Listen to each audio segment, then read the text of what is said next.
My son inherited a $5 million penthouse. I got a rundown farm, but what I found inside changed everything. The lawyer's office smelled like polished wood and stale coffee. Rain tapped softly against the tall windows behind us. Ryan sat across the desk from me, leaning back in his chair like this was just another business meeting.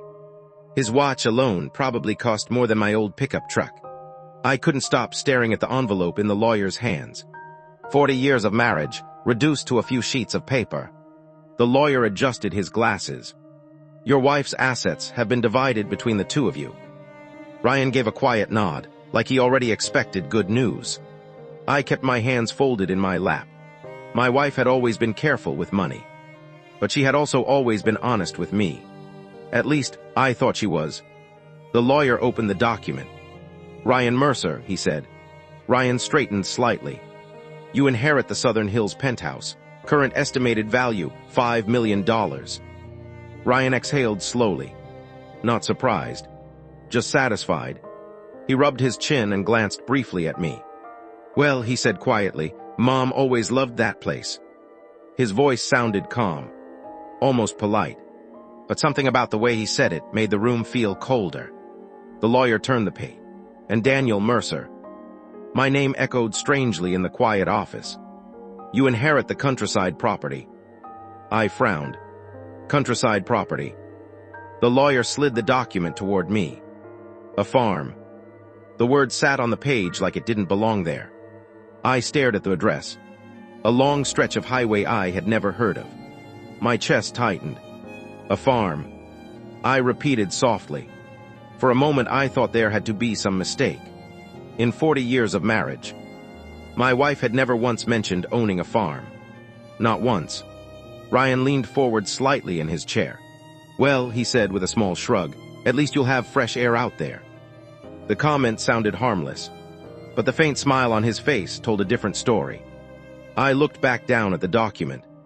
My wife's handwriting signed across the bottom. Real. Official. Final. A strange feeling crept into my stomach. Not anger. Not yet. Something worse. Confusion.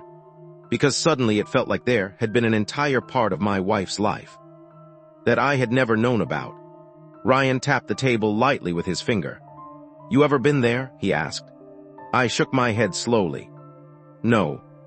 He nodded thoughtfully. Maybe she just wanted you to have something quiet. Another pause. Somewhere peaceful. The words sounded almost kind, but they carried a weight that felt suspiciously close to dismissal. The lawyer cleared his throat again. There is one more matter. Ryan glanced at him. What matter? The primary residence. Ryan's eyes flicked toward me, then back to the lawyer. Your mother transferred ownership of the house to Ryan last month. The air left my lungs. Ryan didn't react immediately. He simply leaned back again and folded his hands. Then he looked at me. You've got a few weeks, he said calmly, to figure things out. By the time I left the city limits, the rain had turned into a steady gray curtain across the highway. Seattle slowly disappeared behind me. Glass towers became warehouses. Warehouses became forests. And the further north I drove, the more the world started to feel empty. My GPS lost signal somewhere after mile 42. After that, it was just me, the road, and a narrow 2-lane highway cutting through miles of dark pine trees. 2 hours later, I finally saw the rusted mailbox. It leaned sideways in the mud like it had been waiting years for someone to notice it. The name painted on the side had almost completely faded, but I could still make out the last name. Mercer. My last name. And yet somehow, it didn't feel like it belonged to me. I slowed the truck and turned onto the gravel driveway. The tires crunched loudly beneath me. Tall grass brushed against the sides of the truck as I drove deeper into the property. Then the house appeared, and my stomach tightened. It wasn't the broken shack Ryan had clearly imagined. It was an old farmhouse. Large, 2 stories tall. White paint peeling from the wooden boards. A long wraparound porch sagged slightly under the weight of time. But the structure itself looked solid, like it had been taken care of, which made absolutely no sense. If my wife had owned this place for years, why had she never brought me here? Why had she never even mentioned it? I turned off the truck. The sudden silence felt heavy. Wind moved through the trees with a slow whisper. For a moment, I just sat there, looking at the house, trying to imagine my wife standing on that porch, trying to imagine her keeping a place like this hidden from me for decades. Nothing about it made sense. Finally, I reached into my pocket and pulled out the key the lawyer had given me. It was old, heavy, cold against my fingers, the kind of key people don't really make anymore. I stepped out of the truck. The gravel crunched beneath my boots as I walked toward the porch. Each step felt strangely loud in the quiet afternoon. The wooden stairs creaked when I climbed them. The front door stood directly in front of me. Dark oak, thick, well-built. And that's when I noticed something strange. The doorknob looked polished, recently polished, not rusted, not worn, clean. I frowned. That was impossible. This place was supposed to be abandoned. I slid the key into the lock. It turned smoothly. Too smoothly. The door opened with a slow creak. Inside, the house smelled like dust and something else. Something faintly familiar. Like old coffee. I stepped inside carefully. The living room stretched across the front of the house. Large windows. A stone fireplace. Furniture covered with white sheets. But the floor was clean. Too clean. I moved deeper into the room. That's when I saw it. A mug sitting on the kitchen counter. Plain white ceramic. Steam no longer rising, but the dark ring of coffee still fresh inside. My heart skipped. Someone had been here recently. Very recently. Then I heard something upstairs. A soft sound. Like a slow footstep. I stood frozen in the middle of the living room. The house was completely silent again. But I knew what I had heard. Footsteps. Slow, deliberate footsteps. Upstairs. For a few seconds, I tried to convince myself it was just the old house settling. Old buildings made noises all the time. Wood expanded, pipes shifted, wind pushed against the walls. But deep down, I knew the truth. That sound hadn't come from the house. It had come from someone walking. My heartbeat began to rise. I slowly turned my head toward the staircase. The narrow wooden steps disappeared into the shadowed second floor. The entire upper hallway was hidden in darkness. Hello. I called out cautiously. My voice echoed through the house. No answer. Only the faint whisper of wind outside. I swallowed. Every logical part of my brain was telling me to turn around, walk back outside, and call the sheriff. But another part of me refused to leave, because the deeper I stepped into this place, the stronger the feeling grew. My wife had secrets, and those secrets were somewhere inside this house. For 40 years I had trusted Alina completely. 40 years. Yet somehow she had managed to hide an entire property from me. A property where someone had clearly been living. My grip tightened on the staircase railing. If someone was here, I needed to know who. Slowly, carefully, I began climbing the stairs. Each step creaked beneath my boots. The sound echoed loudly through the empty house. Step. Creak. Step. Creak. Halfway up, I stopped again.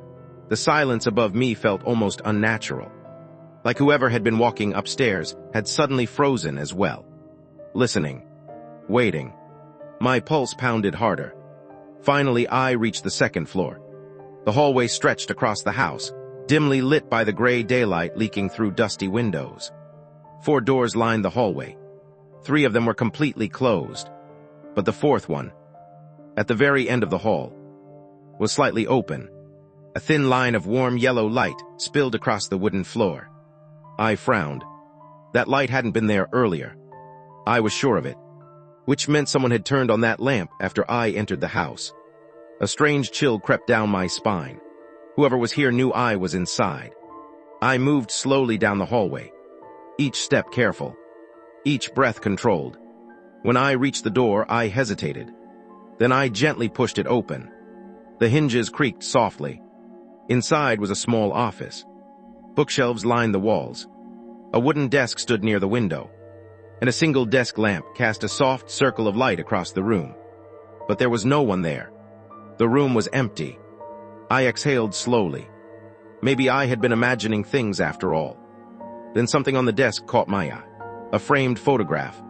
I stepped closer and picked it up. And the moment I looked at it, my stomach dropped. The woman in the photo was Alina, my wife, standing on the porch of this very farmhouse. She looked younger than I remembered, maybe 10 years younger, her hair blowing gently in the wind. And she was smiling, but she wasn't alone. Standing beside her was a teenage girl, 16, maybe 17, dark hair tied in a loose ponytail, bright eyes, her arm wrapped comfortably around Alina's shoulders.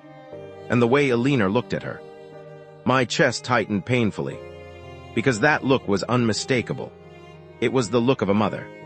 I stared at the photograph, my mind racing. Alina and I never had children, never adopted, never fostered. So who was this girl? And why was my wife standing here with her like they were family? I slowly turned the frame. Something was written on the back, in Alina's handwriting. Just 3 simple words. For Lily, always. For a long moment, I simply stood there staring at the photograph in my hands. The desk lamp cast a warm circle of light across the image, illuminating every detail with unsettling clarity. There was no doubt about it. The woman in the picture was Alina, my wife. 40 years of marriage meant I knew every feature of her face, the way a sailor knows the coastline of his home harbor. The slight curve of her smile, the faint line near her right eyebrow, where she had once slipped on wet pavement years ago. It was her. But the girl standing beside her, that was the problem. I had never seen her before. She looked about 16, maybe 17. Her dark hair was pulled into a loose ponytail, strands falling across her face as if the wind had just brushed past her. She was leaning into Alina with an easy familiarity, her arm wrapped loosely around my wife's shoulders. And Alina was smiling in a way I hadn't seen in years. Not the polite smile she used at dinner parties. Not the quiet smile she gave when neighbors stopped by. This was different. Warmer. Fuller. Almost maternal. My chest tightened. Alina and I never had children. We tried once early in our marriage. After 2 years of doctor's appointments and hopeful conversations that slowly turned into silent disappointments, we stopped talking about it. Eventually, we accepted that it simply wasn't part of our future. At least, that's what I believed. But now I was staring at a photograph that suggested something else entirely. I turned the frame. On the back, written in Alina's unmistakable handwriting, were 3 simple words. For Lily. Always. The name made my stomach twist. Lily. I had seen that name already. Upstairs in the documents. Lily Carter. Slowly, I placed the photograph back onto the desk. My mind was racing now. If this girl had lived here, if Alina had been supporting her for years, how had she managed to hide something like that from me? 40 years together. 40 years of shared bank accounts, shared holidays, shared conversations at the dinner table. And somehow she had kept this entire place, and the life connected to it, completely separate. I stepped closer to the desk and opened the top drawer. Inside were neatly organized folders, each one labeled carefully in Alina's handwriting. Property taxes, maintenance records, utility bills, all connected to this farm. The dates stretched back nearly 12 years. 12 years. My breath caught slightly. For 12 years my wife had been coming here, or at least managing this place. And I had never once known. I opened another folder. This one contained school records, medical forms, driver's permit documentation, all under the same name. Lily Carter. Every document listed this farmhouse as her home address, which meant one thing. The girl in the photograph hadn't just visited this place. She had lived here, raised here, possibly by my wife. A cold weight settled in my chest. What exactly had Alina been doing all these years? Then I heard something. A faint sound drifting up from the first floor.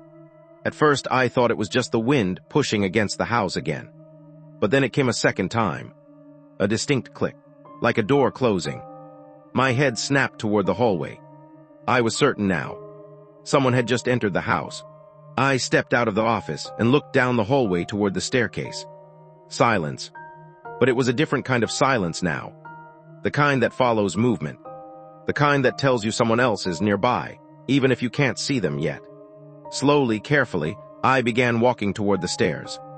Each step felt heavier than the last, because whoever had just come inside this house probably believed it still belonged to them. I stood at the top of the staircase, listening. The sound downstairs had been subtle but unmistakable. A door, closing slowly. The farmhouse had been silent when I arrived. Completely still. The kind of silence old buildings settle into after years of neglect. But that silence was gone now. Someone was inside. For a brief moment, I considered the possibility that it might simply be a neighbor checking the property. Maybe someone who had been helping Alina maintain the place all these years. But another thought crept in immediately after. If that were true, why had they waited until I was upstairs to come inside? I moved down the staircase carefully. The old wooden steps creaked beneath my weight, the sound echoing through the open space of the living room below. Halfway down, I paused. The front door was closed now. I was absolutely certain I had left it slightly open when I entered. A cold knot formed in my stomach. Someone had closed it. I reached the bottom step and stepped into the living room. Everything looked exactly the same as before. The furniture still covered in protective sheets. The fireplace dark and unused. Dust floating slowly through the afternoon light that filtered in through the windows. But the air felt different now. Occupied. I walked slowly toward the kitchen. That's where the sound had come from. My heartbeat had started to pick up, each step feeling heavier than the last. Just as I reached the doorway, I heard the soft clink of ceramic. I stepped inside and froze. Standing beside the kitchen counter was a young woman. She looked to be around 20 years old. Dark hair fell loosely over her shoulders, slightly damp from the rain outside. She wore a worn leather jacket and muddy boots, like someone who spent more time outdoors than in. In her hand was the same white mug I had noticed earlier, the one with the coffee ring inside. She turned slowly when she noticed me. For a few seconds, we simply stared at each other. Her expression shifted quickly from confusion to suspicion. "Who are you?" she asked. Her voice was steady, but there was tension beneath it. I raised my hand slightly, not wanting to startle her. "I could ask you the same thing," I replied calmly. "This is private property," she said, her tone sharpening. "I know," I answered. "And according to the will, it belongs to me now." Her eyebrows pulled together. "That's not possible." I reached into my jacket and pulled out the folded document the lawyer had given me. The official copy of Alina's will. I placed it gently on the counter. She didn't even glance at it. Instead, she kept studying my face, carefully, as if she was comparing it to something in her memory. Then something changed in her expression. Recognition. "You're Daniel Mercer," she said quietly. The sound of my name made my chest tighten. "Yes," I said slowly. "How do you know that?" For a moment she didn't answer. Her eyes moved briefly around the kitchen, like she was gathering her thoughts. Then she looked back at me. "My name is Lily," she said. The name struck me instantly. Lily Carter. The girl in the photograph upstairs. My pulse quickened. "You're the one in that picture," I said before I could stop myself. Her face stiffened. "You went into the office already." "I didn't know it was an office," I replied. She looked down at the mug in her hand. For the first time since we started talking, she seemed uncertain. Then she said something that made the air feel suddenly heavier. "My mom told me you might come here someday."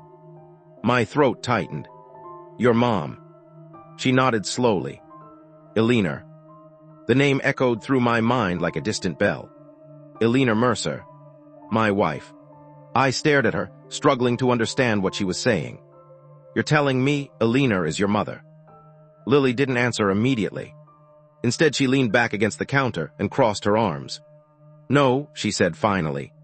"She wasn't my mother." She paused, but she raised me. And suddenly, the photograph upstairs made a lot more sense. For several seconds, I couldn't say anything. I just stood there staring at Lily, trying to process what she had just told me. "She raised you." I repeated slowly. Lily nodded. "Since I was about 8. 8. I did the math automatically. 12 years ago. The same time period as the documents upstairs. Which meant that for more than a decade, My wife had been raising a child in secret, while I was living 2 hours away, completely unaware. A strange mixture of emotions twisted in my chest. Confusion, betrayal, and something else I couldn't quite name. Why didn't she ever tell me? I asked quietly. Lily shrugged. You'd have to ask her that. Her answer carried no anger, just a kind of quiet resignation. She's gone, I said. Lily's eyes softened slightly. I know. The way she said it made my stomach tighten again. You knew she died. I found out yesterday, she replied. How? The lawyer called. Of course. If Alina had legally registered Lily here, there would have been paperwork connecting her to the property. I leaned back against the counter across from her. So you've been living here all this time? Most of the time, she said. I went to college in Spokane for a while, but I always came back here. The farmhouse suddenly felt different again, not like an abandoned secret property, but like someone's home, someone's life. What happened to your parents? I asked. Lily hesitated. My dad died when I was little, she said. And my mom. Her voice trailed off. She disappeared. The word hung in the air between us. Disappeared. I asked. Lily nodded slowly. That's when Alina found me. Something about the way she said it made me uneasy. How exactly did she find you? Lily looked away toward the living room. For a long moment she didn't answer. Then she said quietly, That's a long story. I had the feeling it was a story I wasn't going to like. But before I could ask anything else, Lily suddenly looked toward the front door. Her body tensed. Did you hear that? She whispered. I listened carefully. At first there was nothing. Then the faint sound of gravel crunching outside. A car. Someone was pulling into the driveway. Lily's expression changed instantly. That's not good, she murmured. Why? I asked. She moved quickly toward the living room window and peeked through the curtain. When she stepped back, her face had gone pale. It's Ryan.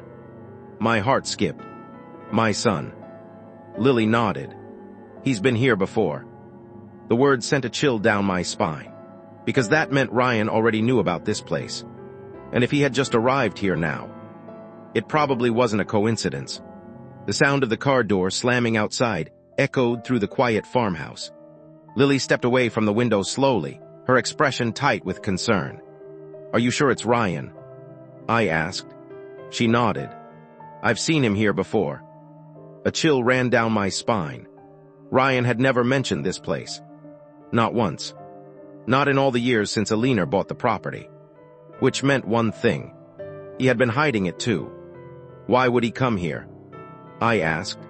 Lily hesitated before answering. I think he was looking for something.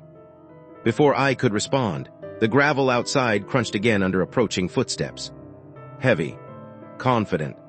Whoever was walking toward the house wasn't sneaking around. They believed they had every right to be here. The front door handle rattled. Then it opened. Ryan stepped inside like he owned the place. He looked exactly the same as he had the day before in the lawyer's office. Expensive coat, polished shoes, the kind of confidence that came from always getting what you wanted. But the moment his eyes landed on Lily, his expression changed. Still here, he said flatly. Lily crossed her arms. This is my home. Ryan let out a short laugh. Not anymore. His eyes moved past her and landed on me. For a second he looked genuinely surprised. Well, he said slowly, this is unexpected. You knew about this place? I said. It wasn't a question. Ryan shrugged casually. Eventually. I stared at him. You never thought to mention it. He walked further into the room, glancing around like he was inspecting the property. There wasn't much point, he said. Dad, it's a farm, not exactly exciting. The dismissive tone in his voice tightened something in my chest. You've been here before, I said. Ryan didn't deny it. A couple of times. Why? He didn't answer immediately. Instead, he ran his fingers along the dusty surface of the kitchen table. Then he looked back at Lily. You didn't tell him yet. Lily's jaw tightened. Tell him what? Ryan smiled faintly. That this place isn't just a random farmhouse. The words hung in there. I felt my pulse quicken. What are you talking about? I asked. Ryan turned his attention back to me. You really have no idea what Alina was doing out here, do you? I shook my head slowly. Ryan chuckled under his breath. That sounds about right. Lily stepped forward. Stop playing games. Ryan ignored her. He walked toward the hallway that led to the staircase. Did you show him the office yet? He asked Lily. I frowned. How do you know about that room? Ryan glanced over his shoulder. Because that's where everything is. The casual way he said it made my stomach tighten. Everything. I repeated. Ryan stopped walking. Then he looked back at me with an expression I hadn't seen before. Not arrogance. Not mockery. Something colder. Alina didn't buy this farm for retirement, Dad. Silence filled the room. What do you mean? I asked quietly. Ryan held my gaze for a long moment. Then he said something that made the air in the farmhouse feel suddenly heavier. She bought it to hide something. My heartbeat started pounding in my ears. Hide what? Ryan's smile returned. That, he said calmly, is what I came here to find out. Behind me, Lily spoke quietly. You're too late. Ryan's eyes flicked toward her. Am I? Lily didn't answer. But the tension in the room had changed. Because now it was clear. Ryan hadn't come here by accident. And whatever Alina had hidden in this farmhouse, both of them had been searching for it. The only problem was, I still had no idea what it was. For a long moment, no one spoke. The three of us stood in the kitchen of that quiet farmhouse, surrounded by dust and fading sunlight, yet the tension in the room felt almost alive. Ryan leaned casually against the wall like he was waiting for a reaction. Lily stood near the counter, her shoulders stiff, eyes fixed on him. And I felt like the only person in the room who had absolutely no idea what was really going on. You're talking in circles, I said finally. What exactly do you think Alina hid here? Ryan shrugged. That's what we're about to find out. Lily shook her head. You're not touching anything. Ryan raised an eyebrow. And you're going to stop me. I'll call the police. Ryan laughed quietly. For what? Standing inside property that legally belongs to my father. Lily looked at me. For a moment I could see something behind her eyes. Uncertainty, maybe even fear. Because legally, Ryan wasn't wrong. I cleared my throat. Everyone relax. Both of them looked at me. If Alina hid something here, I said slowly, then we're going to figure it out the right way. Ryan tilted his head slightly. And what does that mean exactly? It means no one starts tearing the house apart like a bunch of treasure hunters. Ryan smirked. That's disappointing. I ignored him and turned to Lily. You said Alina raised you here. She nodded. Did she ever mention hiding something? Lily hesitated. Then she slowly shook her head. No. But she spent a lot of time in that office upstairs. Ryan immediately looked toward the staircase. Exactly. I felt my patience thinning. Ryan. He glanced back at me. You knew about this place for how long? A few months. And you didn't think to tell me. Ryan gave a small shrug. Honestly, I thought it would just complicate things. Complicate what? Ryan didn't answer. Instead, he walked past me toward the hallway. Let's just say, he said over his shoulder, Alina was involved in some things you probably wouldn't understand. My jaw tightened. Try me. Ryan stopped at the base of the stairs. Then he turned slowly. You ever wonder where all her money came from? The question caught me off guard. What are you talking about? Dad, Alina didn't just magically buy farmland in Washington while living comfortably in Seattle. She worked for 40 years. Ryan smiled faintly. Not that kind of money. Lily spoke up quietly. She never seemed rich. Ryan looked at her. Exactly. Silence filled the room again. Because suddenly the question hung in there. If Alina wasn't wealthy, then how did she afford this entire property? Ryan gestured toward the staircase. Everything we want to know is upstairs. He started climbing before anyone could stop him. I sighed heavily and followed. Behind me, I heard Lily's boots on the wooden floor as she came to. The three of us moved up the staircase together, the old wood creaking beneath our steps. When we reached the hallway, Ryan walked straight to the office door. The same door I had opened earlier. The room felt different now. More crowded. More tense. Ryan stepped inside and immediately began scanning the shelves. "You've already been through this stuff?" he asked. "Only briefly," I said. He pulled open one of the drawers. Inside were neatly stacked folders. Ryan flipped through them quickly. "Financial records," he muttered. "Land taxes. Utility bills. Nothing unusual." Lily stood near the doorway watching him. "Maybe there's nothing here," she said. Ryan didn't respond. Instead, he walked toward the large wooden desk in the center of the room. His hand brushed across the surface until it stopped at the framed photograph, the one with Alina and Lily. Ryan picked it up, studied it for a moment, then set it down again. "Sentimental," he said quietly. But his eyes had shifted, because now he was looking at something else. The bookshelf. Ryan walked toward it slowly. I felt a strange sense of unease as he reached out and touched one of the books. "Dad," he said quietly. "What?" Ryan pulled the book halfway out. Then he pushed it back in, and suddenly, click.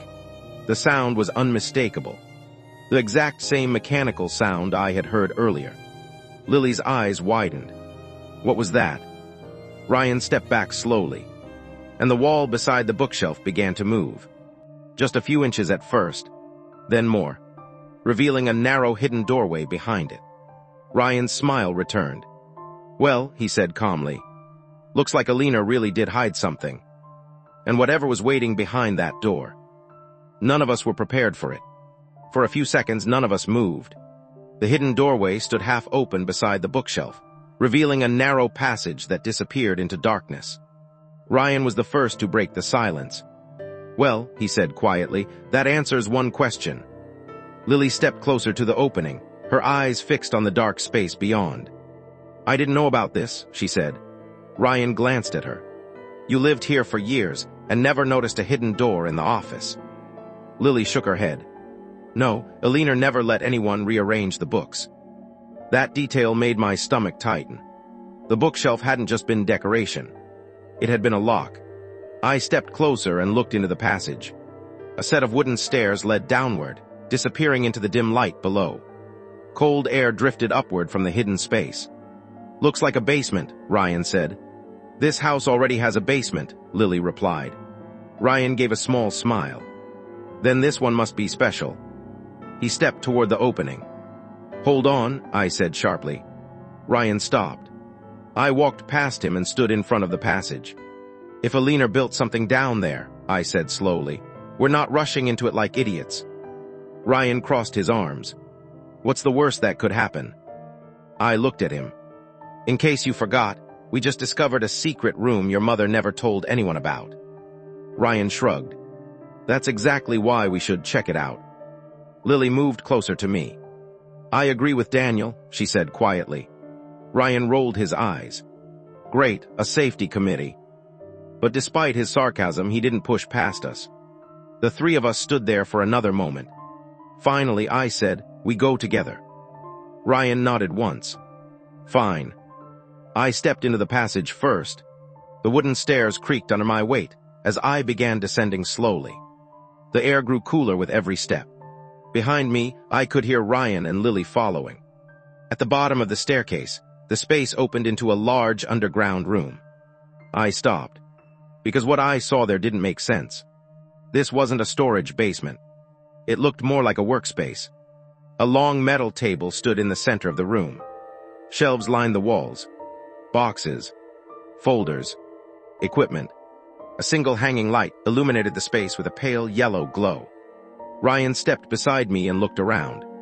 "Well," he murmured, "now things are getting interesting." Lily walked slowly toward the shelves. "These weren't here before," she whispered. I stepped further inside. The room smelled faintly of paper and oil. Ryan moved toward the metal table. Several thick folders were stacked neatly across its surface. He picked one up and opened it.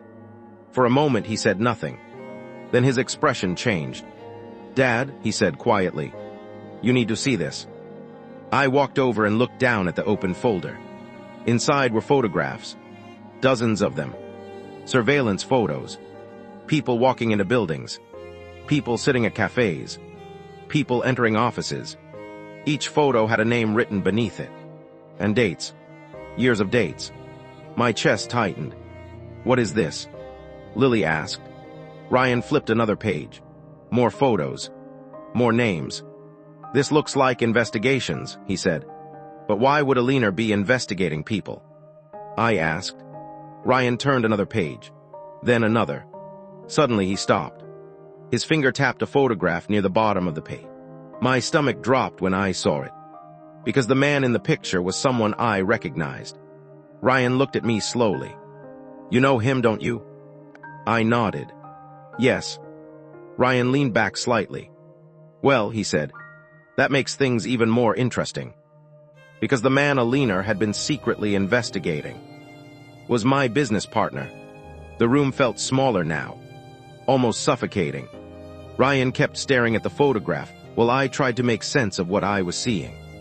My business partner, Mark Holloway, a man I had trusted for more than 20 years. Why would a leaner be investigating him? Lily asked quietly. Ryan flipped through the folder again. Looks like she was watching him for a long time. How long? I asked. Ryan scanned the page. 7 years. The number hit me like a punch. 7 years of surveillance. 7 years of photographs. 7 years of notes. What kind of notes? Lily asked. Ryan turned the page. Handwritten entries filled the margins. Times. Locations. Meetings. Conversations. Every movement carefully documented. "This isn't random," Ryan said. "This is professional." I frowned. "You think Alina was some kind of investigator?" Ryan shrugged. Either that or she was extremely paranoid. Lily walked over to another shelf. There were dozens of folders stacked there, each labeled with a name. She pulled one out carefully. "Another person," she said. Ryan leaned over to look. "Let me guess," he said. "Another rich guy." Lily opened the folder. Photographs slid slightly across the page. She froze. "What?" I asked. She slowly turned the folder toward us. Ryan's eyes widened. "Well," he murmured, "that's unexpected. Because the person in those photographs wasn't a stranger. It was Ryan, my son." I stared at the images. Ryan leaving restaurants. Ryan entering office buildings. Ryan talking to people in parking lots. Each moment captured secretly. Ryan's jaw tightened. "She was watching me," he said quietly. Lily looked just as confused. "Why would she do that?" Ryan slammed the folder shut. "That's a great question." I stepped closer to the table and started looking through the rest of the documents. The more I saw, the stranger it became. Names I recognized. Business owners. Investors.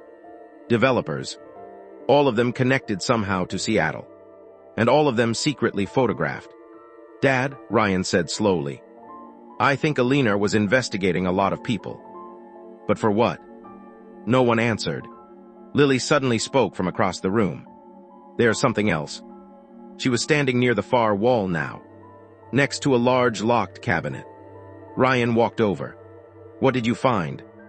Lily pointed to the cabinet door. There was a small keypad installed beside it. Ryan smiled slightly. "Now this is interesting." "A code lock," I said. Ryan nodded. "Looks like it." Lily crossed her arms. "I've never seen that before." Ryan studied the keypad, which means whatever's inside is probably important. I felt a slow unease spreading through my chest. "Maybe we should stop here," I said. Ryan glanced at me. "Stop. We don't know what Alina was involved in." Ryan smiled faintly. "Exactly." Then he looked back at the keypad. "And that's why we're opening this." Lily looked uncertain. "What if we can't?" Ryan cracked his knuckles. "Oh," he said calmly, "I'm pretty good with these things." He leaned down toward the keypad and began typing. For a moment, nothing happened. Then, beep. The keypad flashed red. "Wrong code," Lily said. Ryan frowned slightly. "Yeah, I noticed." He tried again. Another sequence. Another beep. still locked. Ryan stepped back. "All right," he muttered. "This might take a minute." But before he could try again, a loud sound echoed through the basement. All three of us froze, because the sound hadn't come from inside the house. It had come from outside. Another car had just pulled into the driveway, and judging by the heavy engine, it definitely wasn't a neighbor. The sound of the engine outside rumbled through the quiet farmhouse like distant thunder. Ryan froze beside the keypad. Lily and I looked toward the staircase that led back upstairs. "Did you invite someone?" Lily asked. Ryan shook his head. "No." My stomach tightened. The property sat miles away from the nearest town. No one came out here by accident, which meant whoever had just arrived knew exactly where they were going. "Turn off the light," I whispered. Ryan looked at me. "Why?" "Just do it." He reached up and flipped the switch. The underground room fell into darkness instantly. Only a thin strip of gray light leaked down the staircase from the office above. We stood there silently, listening. Footsteps. Heavy ones. The front door opened upstairs with a dull creak. Lily's breath caught beside me. "They are inside," she whispered. Ryan leaned closer to the staircase, trying to hear better. Another sound followed. Voices. 2 of them. Low. Serious. I couldn't make out the words, but the tone alone was enough to send a wave of unease through my chest. "Who would come here?" Lily whispered. Ryan didn't answer. Then suddenly, the footsteps moved across the floor above us. Toward the hallway. Toward the office. Ryan swore quietly under his breath. "They're heading for the office." My heart began pounding. "They know about the room," I said. Ryan nodded slowly. "Looks that way." The floorboards creaked directly above our heads now. A shadow moved across the narrow strip of light at the top of the hidden stairs. Someone had entered the office. For several long seconds, nothing happened. Then we heard something shift. The sound of books moving on the shelf. Ryan's eyes widened. "They are opening the door." Click. The same mechanical sound echoed from above. A second later, the hidden panel began sliding open again. Light spilled down the staircase. Ryan grabbed my arm. "Behind the shelves," he whispered. We moved quickly into the shadows at the edge of the room. Footsteps descended the stairs. 1 step at a time. Slow. Careful. The first man appeared at the bottom of the staircase. He was tall, broad-shouldered, wearing a dark jacket and heavy boots. A second man followed close behind. Both of them scanned the room immediately. Their expressions were calm. Too calm. Like they already knew what they would find here. One of them stepped toward the metal table. The hanging light flicked on again. Ryan stiffened beside me, because the man standing under that light was someone we all recognized. Mark Holloway, my business partner, the same man whose photograph we had just found in Alina's files. Mark slowly looked around the room. His eyes stopped on the open folders. Then he sighed quietly. "Well," he said to the other man, "looks like we weren't the first ones here." The second man crossed his arms. "What now?" Mark leaned against the table and rubbed his chin. "We find what Alina hid." His voice was calm, almost casual, but there was something cold beneath it. The other man glanced toward the locked cabinet. "You think it's in there?" Mark followed his gaze. A slow smile spread across his face. "Only one way to find out." Ryan leaned close to my ear. "Dad," he whispered, "this just got a lot worse." Because the man searching Alina's secret basement was someone I had trusted with my entire business. Mark Holloway walked slowly toward the locked cabinet. His boots echoed softly against the concrete floor. The second man stayed near the staircase, watching the room like a guard. Ryan leaned slightly forward beside me, trying to see what Mark was doing. Mark examined the keypad for a moment. Then he chuckled. "Of course," he murmured. "What?" the other man asked. Mark tapped the keypad with his finger. Alina always did love puzzles. He pulled a small device from his jacket pocket. Ryan's eyes widened. "Is that a decoder?" he whispered. I nodded slowly. It certainly looked like one. Mark connected the device to the keypad. Lights flickered briefly across the small screen. "Give it a minute," Mark said calmly. The other man glanced around the room again. You're sure she kept it here? Mark nodded. I'm sure. How?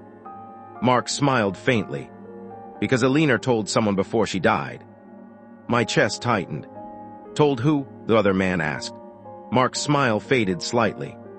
That part doesn't matter. Ryan frowned beside me. Someone talked, he whispered. Lily shook her head slowly. But who? None of us had an answer. Across the room, the decoder suddenly beeped. Mark looked down at the screen. Got it. He typed a sequence into the keypad. For a moment, nothing happened.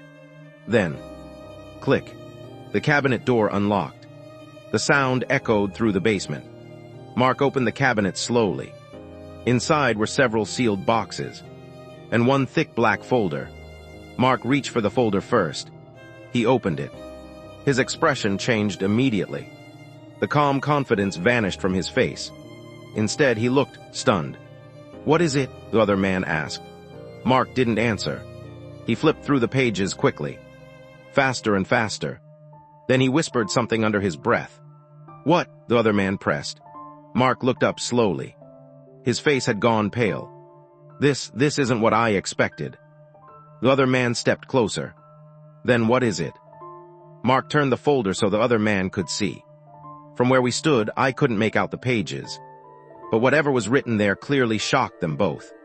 Because the second man stepped back immediately. You're kidding me. Mark shook his head slowly. No. The room fell silent again. Ryan leaned closer to me. We need to see that file, he whispered. Before I could respond. The wooden floor above us suddenly creaked. Everyone froze, including Mark, because someone else had just entered the house. And this time, there were more footsteps. Multiple. Heavy. Mark's expression darkened. We're not alone, he muttered. The second man moved quickly toward the staircase. Ryan looked at me, his voice barely audible. Dad, I think things are about to get very dangerous. The moment the hidden staircase door burst open, the entire basement froze. Bright white light flooded the underground room, cutting through the dim yellow glow of the hanging lamp. Police, don't move. The voice thundered down the stairs like a gunshot. For a fraction of a second, nobody reacted. Not Mark. Not the gray-coated man. Not even the armed men standing around the room. Then chaos exploded. One of the criminals near the cabinet instantly reached for his weapon. Don't. Mark snapped. But it was too late. The first police officer rushed down the staircase with his pistol raised. Drop the gun. The man hesitated. Ryan's fingers tightened around my arm in the shadows. Dad, this is about to go bad. The criminal slowly raised the weapon. For a terrifying moment, I thought he was going to fire. But the officer moved faster. Two more officers stormed down the staircase behind him, weapons drawn. On the floor, the basement filled with shouting. The gray-coated man slowly lifted his hands. Relax, he said calmly.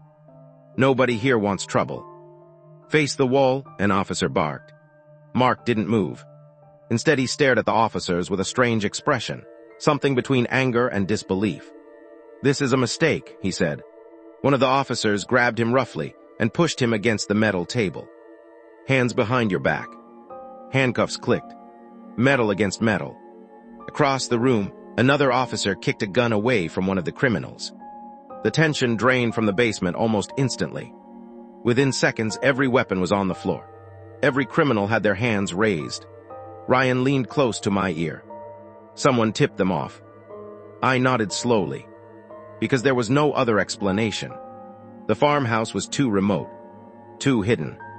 Police would never have found this place by accident. One of the officers walked toward the cabinet and looked inside. Sir, he called toward the staircase. Looks like we found something. A familiar voice answered from above. I figured you might. Footsteps descended slowly down the staircase. Heavy, confident. Then the man appeared in the doorway. Detective Harris. I felt my stomach tighten instantly. He stepped into the basement and glanced around the room. His eyes landed on Mark first. Well, Harris said calmly, this explains quite a lot. Mark glared at him. You had nothing on me. Harris shrugged. Not until recently. Ryan whispered, "You know this guy?" "Yeah," I said quietly. "Old fraud investigator." Harris walked over to the metal table and picked up one of Aliner's folders. He flipped through the pages slowly. Photographs, notes, financial records. His eyebrows lifted slightly. "She really did it," he murmured. "Did what?" Mark snapped. Harris closed the folder and looked straight at him. "She finished the case." Mark's face darkened. "You're lying." Harris didn't respond. Instead, he reached inside Mark's coat and pulled out the black folder Mark had taken from the cabinet. The room fell silent again. Harris opened it slowly. Page after page of financial records appeared.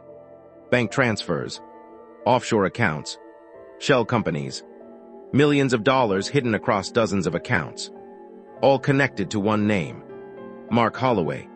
Ryan exhaled softly. "Well, that explains a lot." Harris turned another page. More names appeared. Investors, businessmen, developers, all connected to the same illegal network. Mark shook his head slowly. "She never had proof." Harris looked at him calmly. "She does now." Then he closed the folder and smiled slightly. "Courtesy of your late partner, Alina Mercer." For several seconds, the only sound in the basement was the soft rustling of paper. Detective Harris studied the documents carefully while the officers finished securing the suspects. Mark stood against the wall, handcuffed, his expression dark and furious. "You don't understand what you're looking at," he muttered. Harris glanced up briefly. "Oh, I understand perfectly." One of the officers approached Harris. "Sir, the other rooms upstairs are clear." Harris nodded. "Good." Then he looked back down at the folder. "These transfers go back nearly 8 years," he said. Ryan leaned toward me again. "That's longer than I expected." I stared at Mark. For years I had trusted him, built businesses with him, shared boardrooms and negotiations. And now I was looking at evidence that he had been running an international money laundering operation the entire time. Harris turned another page. "And this," he said quietly, "is the final piece." Mark laughed bitterly. "You think those papers will hold up in court?" Harris closed the folder slowly. "With Aliner's notes and surveillance logs." He shook his head. "Your lawyers are going to have a very long week." Across the room, Lily stepped slightly out of the shadows. An officer noticed her immediately. "Hey." Harris raised his hand. "It's all right." The officer lowered his weapon. Lily walked slowly toward the table. Her eyes moved across the documents Alina had collected. "She spent years on this," Lily whispered. Harris nodded. "Longer than we realized." Lily swallowed. "She never told anyone." "She couldn't," Harris replied. "Operations like this require silence." Ryan stepped forward now as well. The officer watching us hesitated, but Harris waved him off. "They're fine." Ryan crossed his arms and looked at Mark. "So all those business trips," he said. "All those investment meetings." Mark didn't respond. Ryan smirked slightly. "Turns out they weren't investments after all." Mark's eyes burned with anger. "You have no idea how much money you just destroyed." Harris chuckled. "That's kind of the point." Another officer approached from the staircase. "Sir, units are securing the property outside." Harris nodded again. "Good." Then he looked around the basement one more time. The shelves, the files, the hidden cabinet. "All of this started here," he said quietly. Ryan frowned. "What do you mean?" Harris tapped the folder. "Alina built the entire case in this room." The realization hit me slowly. All those nights she claimed she was traveling. All those quiet weekends away. She hadn't been resting. She had been investigating, building a case, risking everything. And none of us had known. Harris closed the folder and handed it to one of the officers. "Bag it as evidence." The officer nodded. Mark shook his head slowly. "She betrayed everyone." Lily looked at him with quiet anger. "No," she said. "She stopped you." Outside, the distant sound of police sirens echoed across the farmland. And for the first time since arriving at the farmhouse, the truth about Alina Mercer was finally coming into the light. For a long moment, nobody in the basement spoke. The tension that had filled the room only minutes ago had changed into something heavier now, something quieter. The truth. Detective Harris walked slowly around the basement, studying every corner. The metal shelves, the hidden cabinet, the thick folders Alina had left behind. This woman was careful, he said quietly. Ryan folded his arms. Careful enough to hide all this under a farmhouse. Harris nodded slightly. Actually, that's exactly why it worked. He tapped the wooden beam beside the cabinet. No one suspects a quiet countryside property. I looked around the room again. The place suddenly felt different now. Before, it had felt like a secret. Now it felt like evidence. Years of it. Ryan shifted beside me. You're telling me my mother was secretly building a federal investigation in a basement? Harris looked at him. That's exactly what I'm telling you. Ryan let out a slow breath. Unbelievable. Across the room, Mark laughed softly. The sound echoed coldly through the basement. You people really believe this fairy tale? Everyone turned toward him. Mark leaned back against the wall, his cuffed hands resting behind him. You think Alina was some kind of hero? Harris's eyes narrowed. You're about to find out exactly what she was. Mark shook his head slowly. No, he said. What you're about to find out is how incomplete that investigation really was. Ryan frowned. What's that supposed to mean? Mark didn't answer right away. Instead, he looked directly at me. And for the first time since the police arrived, I saw something dangerous behind his eyes. You trusted her more than anyone, he said quietly. A chill crawled up my spine. What are you talking about? Mark tilted his head slightly. She didn't tell you everything. Ryan scoffed. Oh, here we go. But Mark kept staring at me. There's a reason she kept this place hidden, he continued. A reason she never finished the case. Harris stepped closer. You're not in a position to negotiate, Mark. Mark smiled. I'm not negotiating. He nodded toward the cabinet. I'm warning you. The room grew quiet again. Ryan looked between the two men. Someone want to explain what's happening here? Mark's voice dropped slightly. You think Alina exposed the entire operation? He shook his head. She barely scratched the surface. Harris crossed his arms. And you're the expert. Mark laughed again. Of course I am. He leaned forward slightly. Because I wasn't the one running it. That sentence hit the room like a shockwave. Ryan blinked. Wait, what? Even Harris looked momentarily surprised. You expect us to believe you were just a middleman?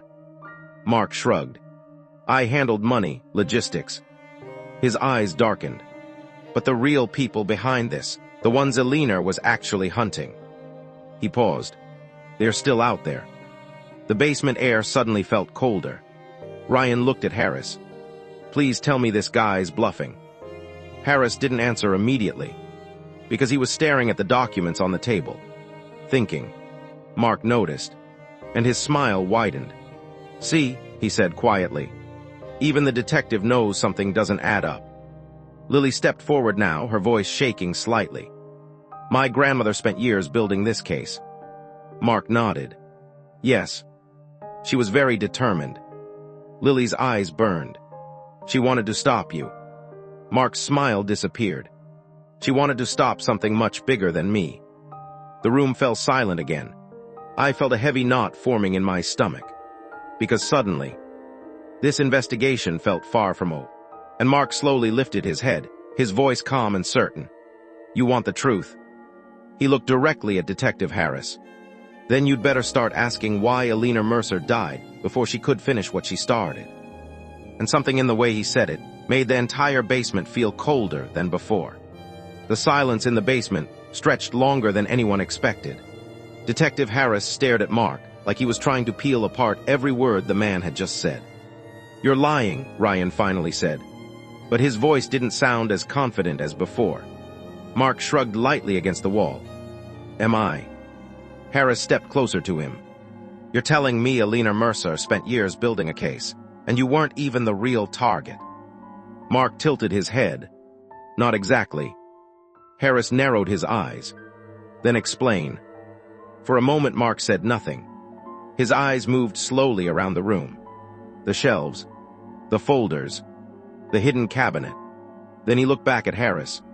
"You really want to understand what Alina was doing here?" "Yes." Mark gave a small nod. "Then start by asking a simple question." Ryan crossed his arms impatiently. "And that question is..." Mark's voice dropped. "Who funded the entire investigation?" The question hit the room like a strange echo. Harris frowned. "The department funded it." Mark laughed. "No." His eyes moved toward the stacks of folders. "You think police budgets can cover private surveillance teams, offshore financial tracing, encrypted data recovery, and 8 years of international tracking?" Ryan frowned. "Wait." Harris slowly opened another folder. Inside were dozens of printed bank transfers. Large ones. Very large ones. Ryan leaned closer. "How much money are we talking about?" Harris flipped another page. "Millions." Ryan blinked. "Excuse me." Mark smiled again. "That's the part Alina never told you." Lily stepped forward slowly. "Who paid for it?" Mark's eyes flicked toward her. "Someone who wanted this organization destroyed." Ryan scoffed. "That sounds like a bad movie plot." Mark's voice became quieter. "But it's the truth." Harris studied the bank records again. "Anonymous transfers," he muttered. "Encrypted routing." Then he looked up sharply. "Who was the backer?" Mark shrugged. "I never met them." Ryan rolled his eyes. "Convenient." But Mark shook his head. "That's how these things work." His voice hardened slightly. "Layers. Distance. Protection." The officer beside the stairs shifted uneasily. "So you're saying someone out there funded Alina's entire investigation and stayed completely invisible?" Mark nodded. "Yes." Ryan stared at him. "Why?" Mark's answer came immediately. "Because they were hunting the same people she was." Harris slowly closed the folder. "And those people are..." Mark's expression darkened. "You really want to know?" Ryan stepped closer. "Yes." Mark looked straight at him. "Then you should ask why Alina suddenly died 3 months before finishing the case." The room went silent again. Ryan's jaw tightened. "Careful," he said quietly. Mark smiled faintly. "Truth hurts, doesn't it?" Harris suddenly spoke. "She didn't die suddenly." Ryan looked at him. "What?" Harris exhaled slowly. "The official report said natural causes." Ryan frowned. "Yeah, a heart attack." Harris didn't answer immediately. Instead, he opened another folder from the table. Inside was a printed medical report. He studied it carefully, and then his expression changed. Ryan noticed instantly. "What?" Harris looked up slowly. This report was altered. A cold chill spread across the basement. Ryan's voice dropped. "What do you mean altered?" Harris tapped the page. "This isn't the original autopsy." Mark smiled again, and this time the smile looked almost satisfied. "Now," he said quietly, "you're finally asking the right questions." Ryan stared at the document like it might suddenly explain everything. "What do you mean it's not the original report?" Harris flipped the page slowly. "The timestamps don't match." He pointed to the corner of the document. "This file was edited." Ryan frowned. "Edited by who?" Harris didn't answer, but Mark did. Someone who didn't want Alina's real cause of death becoming public. Ryan spun toward him. "You're full of it." Mark shrugged. "Am I?" Lily's voice trembled slightly. "My grandmother was healthy." Everyone looked at her. "She exercised every morning," Lily continued. "She never smoked." Her voice cracked. "She never had heart problems." The weight of her words hung in it. Ryan looked back at Harris. "So what are you saying?" Harris closed the folder slowly. "I'm saying we may have buried the wrong story." Ryan rubbed his temples. "Unbelievable." Mark leaned against the wall again. "You're starting to see it now." Ryan's voice sharpened. "See what?" Mark's answer came quietly. "Alina Mercer wasn't supposed to finish that investigation." The room felt colder again. Ryan stared at him. "You're suggesting someone killed her." Mark didn't respond immediately. Instead, he looked toward the hidden cabinet. The moment she got too close, he paused. She became a problem. Harris crossed his arms. If that's true, why are you still alive? Mark laughed softly. Because I was useful. Ryan shook his head. This is insane. But Harris looked thoughtful now. Too thoughtful. Ryan noticed. Don't tell me you're actually considering this. Harris sighed. I've seen stranger cases. Ryan scoffed. Great. Then he pointed at Mark. So who did it? Mark's smile faded. You think the people behind this operation would leave their fingerprints anywhere? Ryan opened his mouth to argue. But suddenly one of the officers near the staircase spoke. Sir. Everyone turned. The officer held up a phone. Dispatch just called. Harris walked over. What is it? The officer looked uneasy. There's been activity on one of the offshore accounts connected to these records. Ryan frowned. Activity. The officer nodded. A large transfer. How large? Harris asked. The officer swallowed. $22 million. Ryan's eyes widened.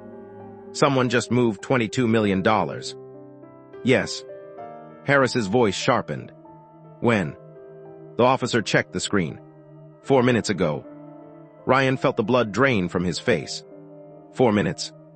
Harris looked toward the basement door, then toward Mark, and Mark's expression told him everything. Someone out there had just realized the farmhouse had been discovered, and they were already reacting. Mark smiled slowly. Looks like the real players just woke up. The number still echoed inside Ryan's head.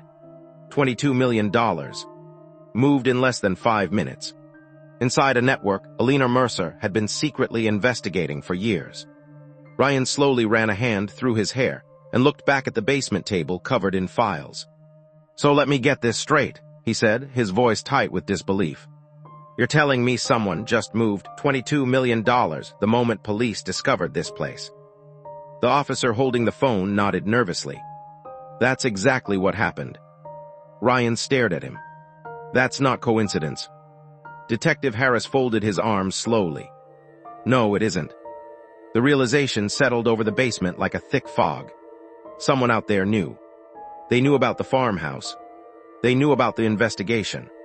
And most importantly, they knew the police had finally arrived. Ryan turned slowly toward Mark. The man was still leaning casually against the wall, his hands cuffed behind his back like he was watching a movie, instead of standing inside a crime scene.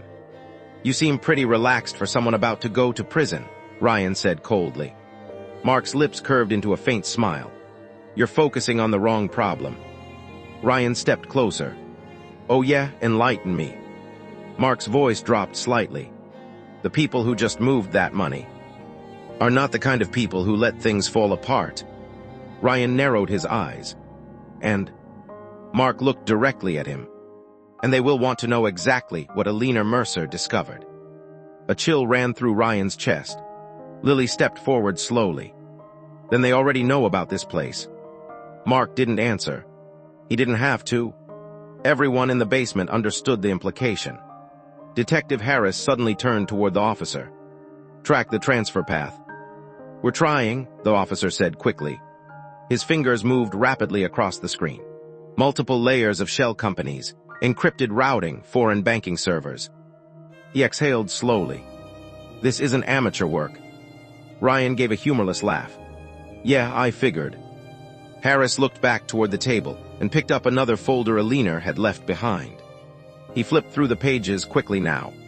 Ryan noticed something different in his expression. Concern. Real concern. What? Ryan asked. Harris didn't answer immediately. Instead, he turned one of the pages toward the light. This organization, he said slowly, is bigger than we thought. Ryan raised an eyebrow. How much bigger? Harris pointed to a list of names printed inside the file. Ryan leaned closer. Developers, investment groups, shipping companies, tech firms. Every name looked legitimate, respectable, powerful. Ryan felt his stomach tighten. These are real corporations. Yes, Harris said quietly. Very real. Ryan stared at the page again. You're telling me half these companies are laundering money? Harris closed the folder. I'm telling you Alina Mercer was digging into something extremely dangerous. Behind them, Mark spoke again. And now, he said calmly, the people behind those companies know their secret just got exposed. The basement felt smaller suddenly. Ryan's pulse started to pick up. Then we should probably move faster, he said. Harris nodded slowly. Yes. But before anyone could move, a faint sound drifted through the house above them. Ryan froze. Did you hear that? Everyone in the basement went silent. For a second, nothing. Then the sound came again. Distant. Low. The rumble of an engine somewhere outside the farmhouse. Mark smiled quietly behind them. And Ryan suddenly realized something terrifying. If those transfers had happened minutes ago, then whoever made them might already be on their way here. Ryan climbed halfway up the basement staircase, his heartbeat starting to pound harder in his chest. The engine sound outside grew louder. Detective Harris was already moving toward the front of the house. Everyone stay sharp, he ordered. 2 officers quickly moved upstairs to check the windows. Ryan followed them into the dim hallway. The farmhouse suddenly felt very different now. Earlier it had felt quiet, peaceful. Now it felt exposed. Ryan walked toward the front window and carefully pulled the curtain aside. Darkness stretched across the farmland. Miles of empty fields. A dirt road cutting through the property. And then, headlights appeared in the distance. Ryan's stomach dropped. Oh, that's not good. Harris stepped beside him. How many? Ryan squinted toward the road. 1, wait. More lights appeared behind the first. 2, maybe 3 vehicles. Harris muttered under his breath. That's not local traffic. Ryan lowered the curtain slowly. Nope. Behind them, Lily had followed up the stairs. What's happening? Ryan looked at her. Company. Her face paled slightly. You mean police? Ryan shook his head. No one called backup. At the bottom of the stairs, Mark's voice drifted up from the basement. Told you. Ryan closed his eyes for a moment. The engines outside were louder now. Closer. Gravel crunched somewhere near the edge of the property. Harris turned to the officers. Positions. 1 officer moved toward the back door. Another covered the staircase. Ryan stepped away from the window and rubbed the back of his neck. This night just keeps getting better. Harris's voice was calm but firm. We don't know who they are yet. Ryan looked at him. You really believe that? Harris didn't answer, because deep down, they both already knew. The headlights outside suddenly stopped. Silence followed. Heavy, uncomfortable silence. Ryan slowly looked back toward the window again.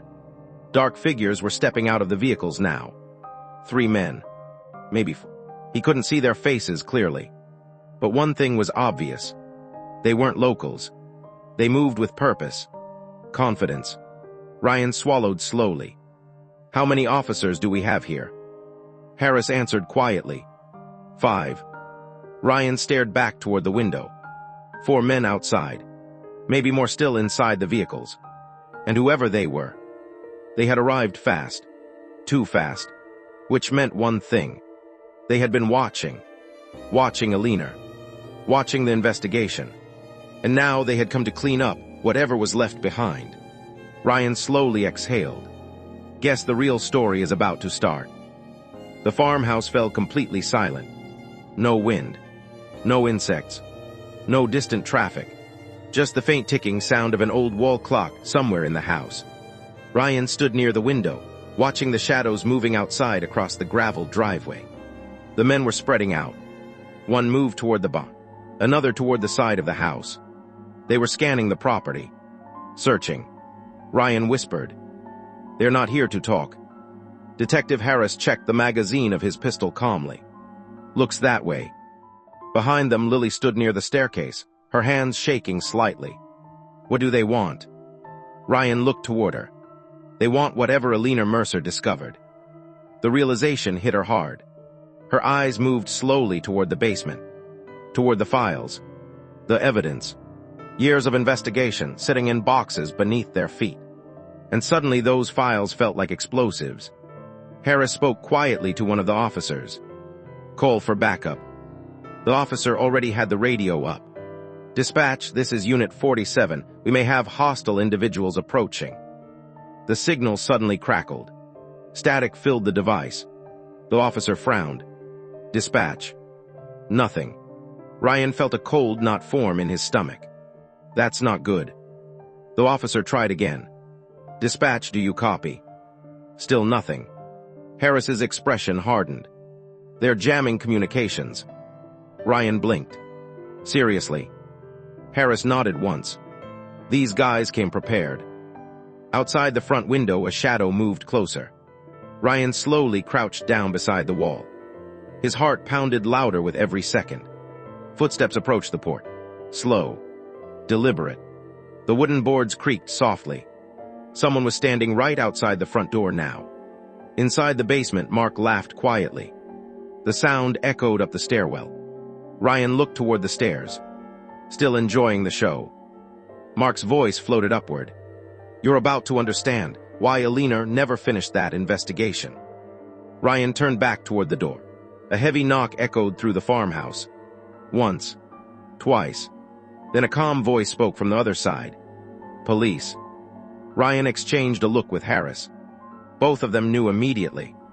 Those men outside were definitely not police. And whoever they were, they had just come to take control of Alina Mercer's secrets.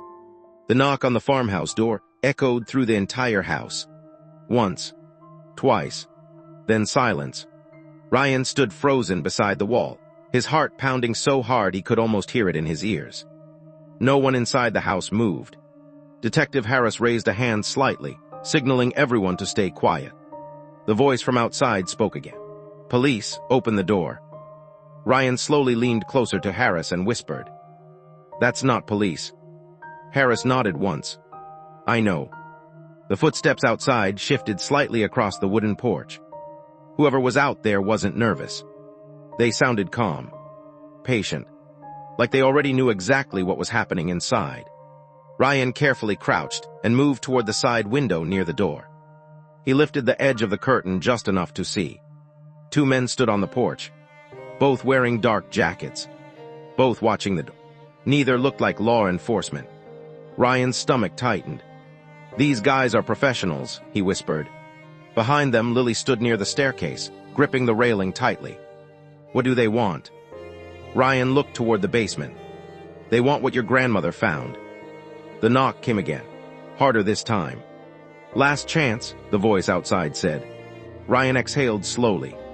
"Yeah, that doesn't sound friendly." Detective Harris turned toward the officers. "We're not opening that door." One of the officers nodded and quietly moved to the back hallway to check the rear entrance. Another positioned himself beside the staircase. Ryan slowly stepped back from the window. "3 vehicles outside," he whispered. Harris frowned. "That many?" "At least." Harris looked toward the basement stairs. "Which means more people are probably already surrounding the property." Ryan laughed quietly under his breath. "Fantastic." Below them, Mark's voice floated up from the basement again. "You should probably answer the door." Ryan rolled his eyes. "Shut up." Mark chuckled. "You don't understand how this works." Ryan leaned over the stair railing. "Then enlighten me." Mark's voice turned darker. "They're not here to negotiate." Ryan stared down at him. "Yeah, we figured that out." Mark leaned his head against the wall. "If they leave here tonight with nothing, they'll come back." Ryan's eyes narrowed. "And?" Mark smiled faintly. "And next time they won't knock." Another loud knock slammed against the front door. The wooden frame rattled. The voice outside grew colder. "We know you're inside." Ryan felt his pulse spike again. Harris slowly raised his pistol. "Everyone ready." Ryan looked back toward the window again, and suddenly noticed something that made his blood run cold. More headlights were appearing down the road. Not one. Not two. Several. Ryan whispered slowly. "Harris." "What?" Ryan swallowed. "I think more of them are coming." Ryan stepped back from the window, his breathing becoming slower but heavier. The distant headlights were getting closer now, one after another. 3 more vehicles turning off the road toward the farmhouse. Harris muttered quietly, "Damn." Ryan looked at him. "How many officers did you say we had again?" 5. Ryan nodded slowly. "And how many guys are outside now?" Harris didn't answer, because they both already knew. Too many. Another knock slammed against the door. Harder. More aggressive. "You're making a mistake," the voice outside called. Ryan whispered toward Harris. "Those aren't amateurs." Harris nodded. "They're confident. And that usually means they know they have the advantage." Ryan ran a hand over his face. "This night just keeps getting worse." Behind them, Lily spoke again. "What are we going to do?" Ryan looked toward the basement stairs. Toward the files Elena Mercer had spent years collecting. And suddenly the answer felt obvious. "If those files fall into their hands," Ryan said quietly, "everything your grandmother discovered disappears." Harris nodded slowly. "Exactly." Ryan looked toward the officers. "Then we can't let that happen." Below them, Mark laughed again. Ryan sighed. "You're really enjoying this." Mark shrugged from the basement. "You still think this is about money?"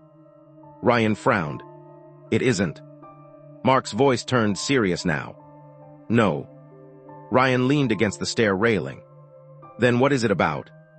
Mark looked up toward him. "Control." Ryan blinked. "Control of what?" Mark smiled slightly. "Information." Ryan turned slowly back toward Harris. "That sounds bad."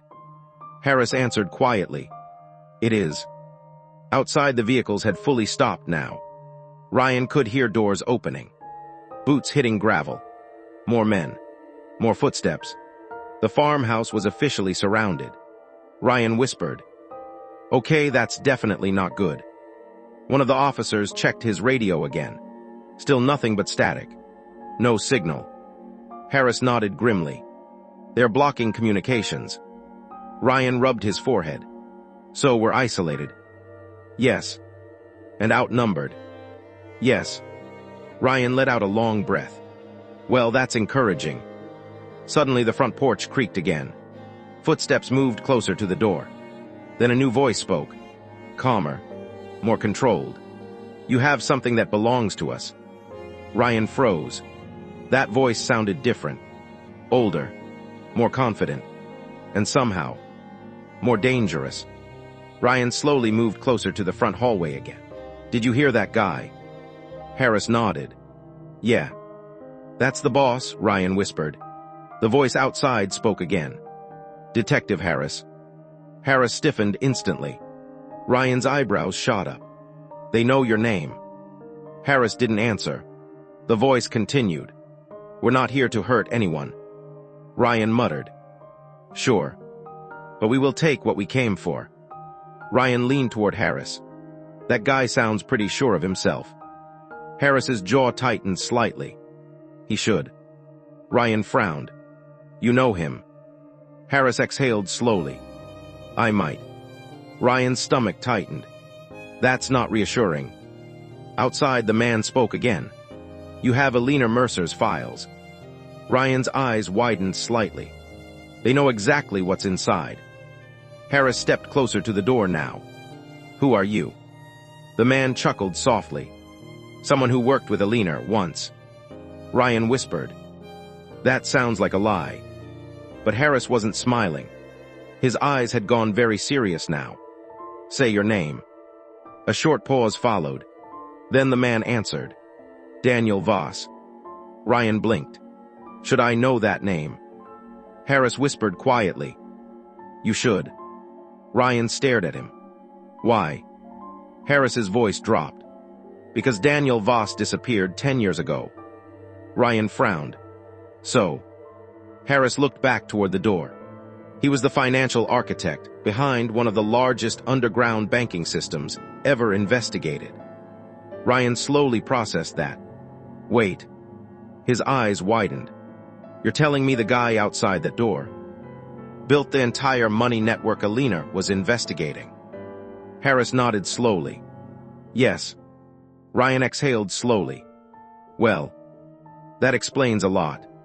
Outside, Voss spoke again. Detective Harris. Yes.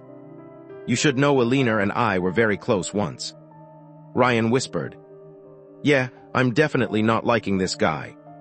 Voss continued calmly. She was very determined. Ryan's jaw tightened. Yeah. She was also very stubborn. Ryan's hand slowly clenched. And look where that got her. The words hung in the air like poison. Ryan felt anger rising in his chest. Harris's voice turned cold. Are you confessing to something? Voss chuckled softly. Not tonight. Ryan looked toward Harris again. Okay, I officially hate this guy. Ryan's eyes moved slowly toward the basement. Toward the files Alina had left behind. If Daniel Voss was telling the truth, then Alina hadn't just been investigating criminals. She had been investigating the man standing outside the door. And now he had come personally to erase everything she had discovered. Ryan whispered. So what's the plan? Harris answered calmly. We stall. Ryan nodded. Buy time. Yes. Ryan glanced toward the back of the house. For backup that isn't coming. Harris didn't respond. Instead he called toward the door. You're not getting those files. A quiet laugh came from the porch. I expected you to say that. Ryan whispered. He sounds way too relaxed. Harris nodded. That's because he knows something we don't. Ryan didn't like the sound of that. Outside, Voss spoke again. You have 10 minutes. Ryan frowned. For what? To decide whether this ends peacefully. Ryan scoffed. Yeah, I'm sure that's an honest offer. But Voss continued calmly. After that, things become complicated. Ryan looked toward the officers. Everyone inside the farmhouse was tense now. Waiting. Listening. The pressure in the air felt unbearable. Then suddenly, Mark's voice came from the basement again. Ryan. Ryan sighed loudly. What? Mark looked up the staircase. There's something you should know. Ryan rolled his eyes. Oh good, more secrets. Mark's expression had changed now. He looked serious. Alina hid more than files down here. Ryan frowned. What does that mean? Mark answered quietly. There's a second vault. Ryan froze. A what? Mark nodded slowly. And if Voss is here, that's what he really wants. Ryan slowly walked down the basement stairs again, his mind racing. A second vault. Mark nodded calmly. Yes. Ryan pointed toward the cabinet Alina had used. We already found her files. Mark shook his head. That's not the real secret. Ryan's pulse quickened. Then where is it? Mark tilted his head toward the far wall of the basement. Behind the shelves, hidden in shadow. Ryan turned slowly. Are you telling me Alina hid something else in this place? Mark's voice dropped. Yes. Ryan walked toward the wall slowly. What kind of vault are we talking about? Mark answered quietly. The kind that could destroy Daniel Voss. Ryan stopped walking. And suddenly, the entire situation made terrifying sense. Alina hadn't just been collecting evidence. She had been building a weapon, one powerful enough to take down the entire organization. Ryan turned back toward Mark slowly. What's inside it? Mark smiled faintly. You're about to find out. Upstairs. Another loud knock shook the front door, and Daniel Voss's voice echoed through the house one more time.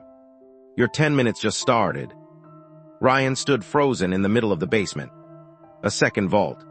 The words echoed in his head like a distant alarm. For a moment, he simply stared at the far wall Mark had pointed toward. It looked ordinary. Old wooden beams, dusty concrete, shelves filled with tools and storage boxes. Nothing about it suggested Alina Mercer had hidden anything important there. But then again, nothing about this farmhouse had looked suspicious either. And yet here they were. Ryan slowly walked toward the wall. His footsteps sounded louder now, echoing through the quiet basement.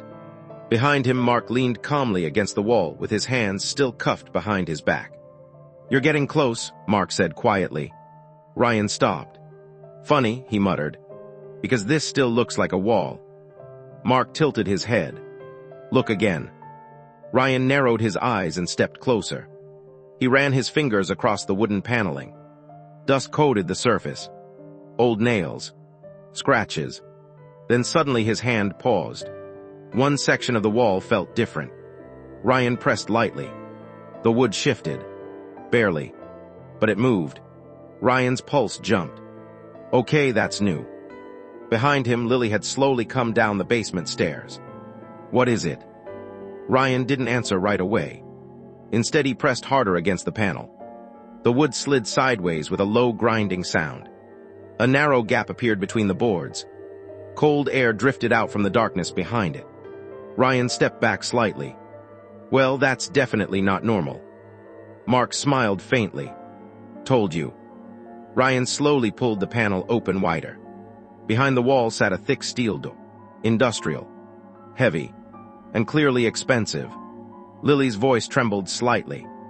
My grandmother built that. Ryan nodded slowly. Looks like it. Upstairs, another knock echoed through the farmhouse. Louder this time. Daniel Voss's voice followed. 8 minutes remaining. Ryan glanced toward the ceiling. Yeah, we hear you. Then he turned back to the vault. The steel door had no keypad. No handle. Just a small biometric scanner mounted beside it. Ryan frowned. Well, that's a problem. Mark chuckled. Only a leaner could open it. Ryan folded his arms. Convenient. Mark tilted his head slightly. She expected someone else to find it. Ryan looked at him. Who? Mark didn't answer immediately. Instead, his eyes moved toward Lily. And suddenly Ryan understood. She built this for you, Ryan said quietly. Lily looked stunned. For me. Ryan nodded. She knew someone would eventually come looking. Lily stared at the scanner. Her breathing became slower. You think it will open? Ryan shrugged. Only one way to find out. Lily stepped closer to the door. Her hand trembled slightly as she lifted it toward the scanner. For a second, she hesitated. Then she pressed her palm against the glass surface. Nothing happened. Ryan exhaled slowly. Worth a try. But then, a soft electronic beep echoed through the basement. Ryan froze. The scanner flashed green, and the heavy steel vault door unlocked with a deep mechanical click. Mark smiled behind them, and Ryan realized something important. Elena Mercer had been planning this moment for years. The vault door opened slowly. Metal gears groaned quietly as the heavy steel panel slid aside. Ryan leaned forward cautiously. Inside the vault wasn't what he expected. No stacks of cash. No gold bars. No obvious treasure. Instead, the room contained something far more dangerous. Information.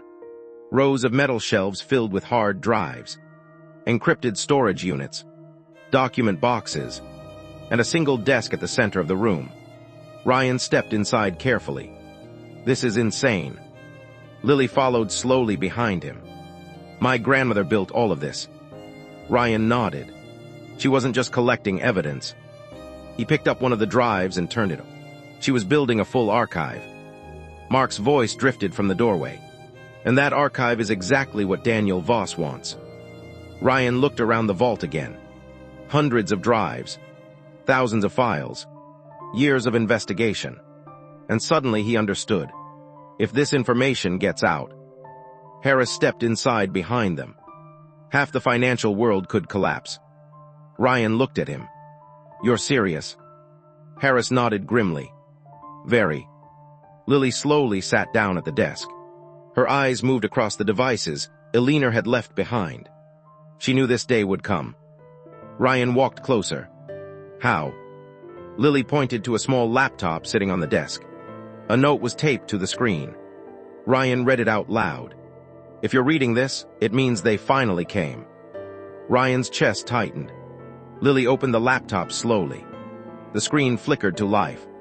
A video file appeared automatically. Ryan leaned closer. Looks like she recorded something. Lily hesitated for a moment. Then she pressed play. The screen filled with Elena Mercer's face. Alive. Calm. Focused. Ryan felt a chill run down his spine, because the woman in the video knew something terrible was coming. Elena Mercer looked directly into the camera. "If you're watching this," she began calmly, "then my investigation has reached its final stage." Ryan felt the air leave his lungs. It was strange hearing her voice again, like a message sent through time. Elena continued speaking. "The network I've been tracking is far larger than anyone imagined." Ryan glanced toward Harris. He was listening carefully now. "Thousands of shell corporations," Elena continued. "Billions of dollars moved across hidden accounts." Her eyes hardened slightly. "And at the center of it all is Daniel Voss." Ryan looked toward the basement ceiling, where Voss was waiting upstairs. "So he wasn't lying," Ryan whispered. The video continued. Voss built the system. Elena leaned slightly closer to the camera. "But he wasn't working alone." Ryan's eyebrows furrowed. "What does that mean?" The answer came seconds later. "There is a second architect." Ryan felt his pulse spike. "Who?" Elena's voice dropped. "The man responsible for protecting the system." Ryan leaned closer. "And his name is—" Suddenly the farmhouse lights flickered. The laptop screen blinked. Upstairs a loud crash echoed through the house. Ryan's heart jumped. "They are inside." Harris pulled out his pistol instantly. Everyone upstairs. But Ryan stared at the laptop screen, because Elena's video had stopped right before revealing the most important name of all. Ryan ran up the basement stairs 2 at a time. The moment he reached the hallway, he saw the damage. The front door had been forced open. Splintered wood scattered across the floor.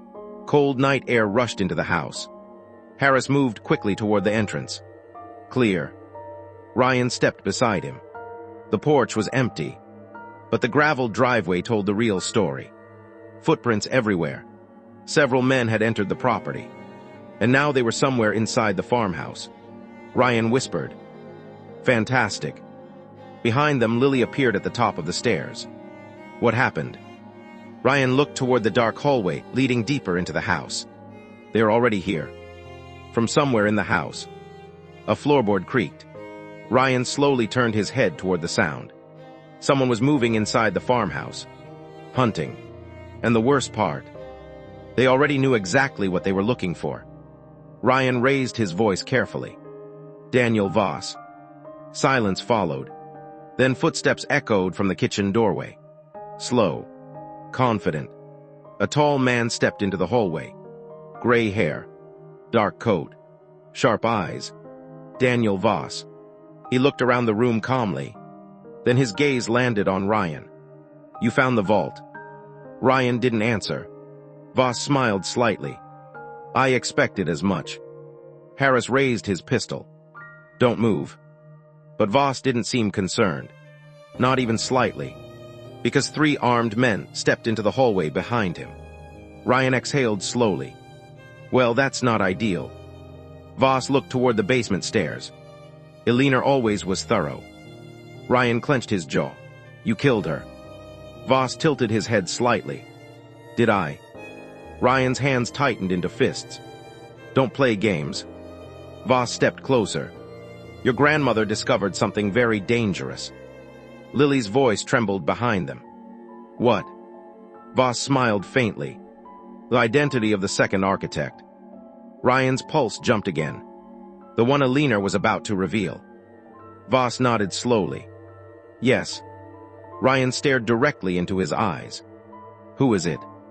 Voss's smile widened. "You really want to know?" Ryan didn't hesitate. "Yes." Voss leaned closer and whispered the answer. Ryan felt the blood drain from his face, because the name Voss had just spoken was someone Ryan knew, someone he had trusted for years. And suddenly, the entire investigation took a much darker turn. Ryan felt the world tilt for a moment. The name Daniel Voss had just whispered still rang inside his ears. "No," Ryan said quietly. "That's not possible." Voss watched him carefully, the faintest smile touching the corner of his mouth. "Oh, it's very possible." Ryan shook his head slowly. "You're lying." Behind him, Lily stepped closer. "What did he say?" Ryan didn't answer immediately, because the name Voss had spoken wasn't just shocking. It was personal. Ryan. Lily asked again. Ryan finally spoke. He said the second architect. Ryan swallowed. Was Detective Harris. The entire hallway went silent. Lily's eyes widened. What? Ryan slowly turned his head toward Harris. The detective stood a few feet away, his pistol still ready. But something about his expression had changed. He didn't look surprised. He didn't look confused. He looked calm. Too calm. Ryan's voice dropped. Tell me he's lying. Harris didn't answer. The silence stretched longer than anyone expected. Voss chuckled softly. Come on, Harris. Ryan's heart pounded harder. Say something. Harris finally lowered his weapon slightly. Ryan felt his stomach drop. You've got to be kidding me, Ryan whispered. Harris rubbed the bridge of his nose like a tired man dealing with an old problem. It's complicated. Ryan stared at him. Complicated. You built a global money laundering network, and that's your explanation. Harris looked at Voss. Why tell them now? Voss shrugged. They were going to find out eventually. Ryan took a step back. You two built this whole thing together. Harris exhaled slowly. Not exactly. Ryan laughed bitterly. Oh good, more technical details. Voss folded his hands behind his back. Harris didn't build the system. Ryan frowned. Then what did he do? Voss answered calmly. He protected it. Ryan blinked. Protected it. Harris finally looked directly at Ryan. For years. Ryan felt anger surge through his chest. You were the one investigating it. Yes. Ryan's voice rose. You were leading the task force. Harris nodded slowly. That was the point. The realization hit Ryan like a truck. You controlled the investigation. Harris didn't deny it. Ryan felt sick. You knew every move Alina was making. Harris's voice softened slightly. She was very good. Ryan's fists clenched. She trusted you. For the first time that night, Harris looked uncomfortable. I didn't want things to end the way they did. Ryan's voice dropped. You killed her. Harris immediately shook his head. No. Ryan stared at him. Then who did? Harris looked toward Voss. Voss smiled faintly. And suddenly, Ryan realized the truth was about to get even worse. Ryan's breathing felt heavy now. The farmhouse hallway seemed smaller, darker, more dangerous. So if Harris didn't kill Alina, Ryan said slowly, then who did? Voss answered calmly. That part was never the plan. Ryan frowned. What does that mean? Voss looked toward Harris. You want to explain? Harris sighed. She was getting too close. Ryan laughed bitterly. Yeah, I figured that part out. Harris continued. She discovered the second archive. Ryan blinked. Second archive. Voss nodded. Even bigger than the vault downstairs. Ryan stared at him. You're saying there's more? Yes. Ryan shook his head.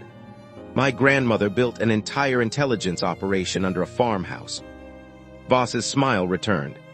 She was very determined. Ryan's voice turned cold. And that's why she died. Harris's jaw tightened. It wasn't supposed to happen. Ryan stepped closer. Then what was supposed to happen? Harris didn't answer immediately, because footsteps suddenly echoed upstairs. Everyone froze. One of Voss's men rushed into the hallway. Boss. Voss turned. What? We found the vault. Ryan felt his stomach twist. Too late. They had already discovered Alina's archive.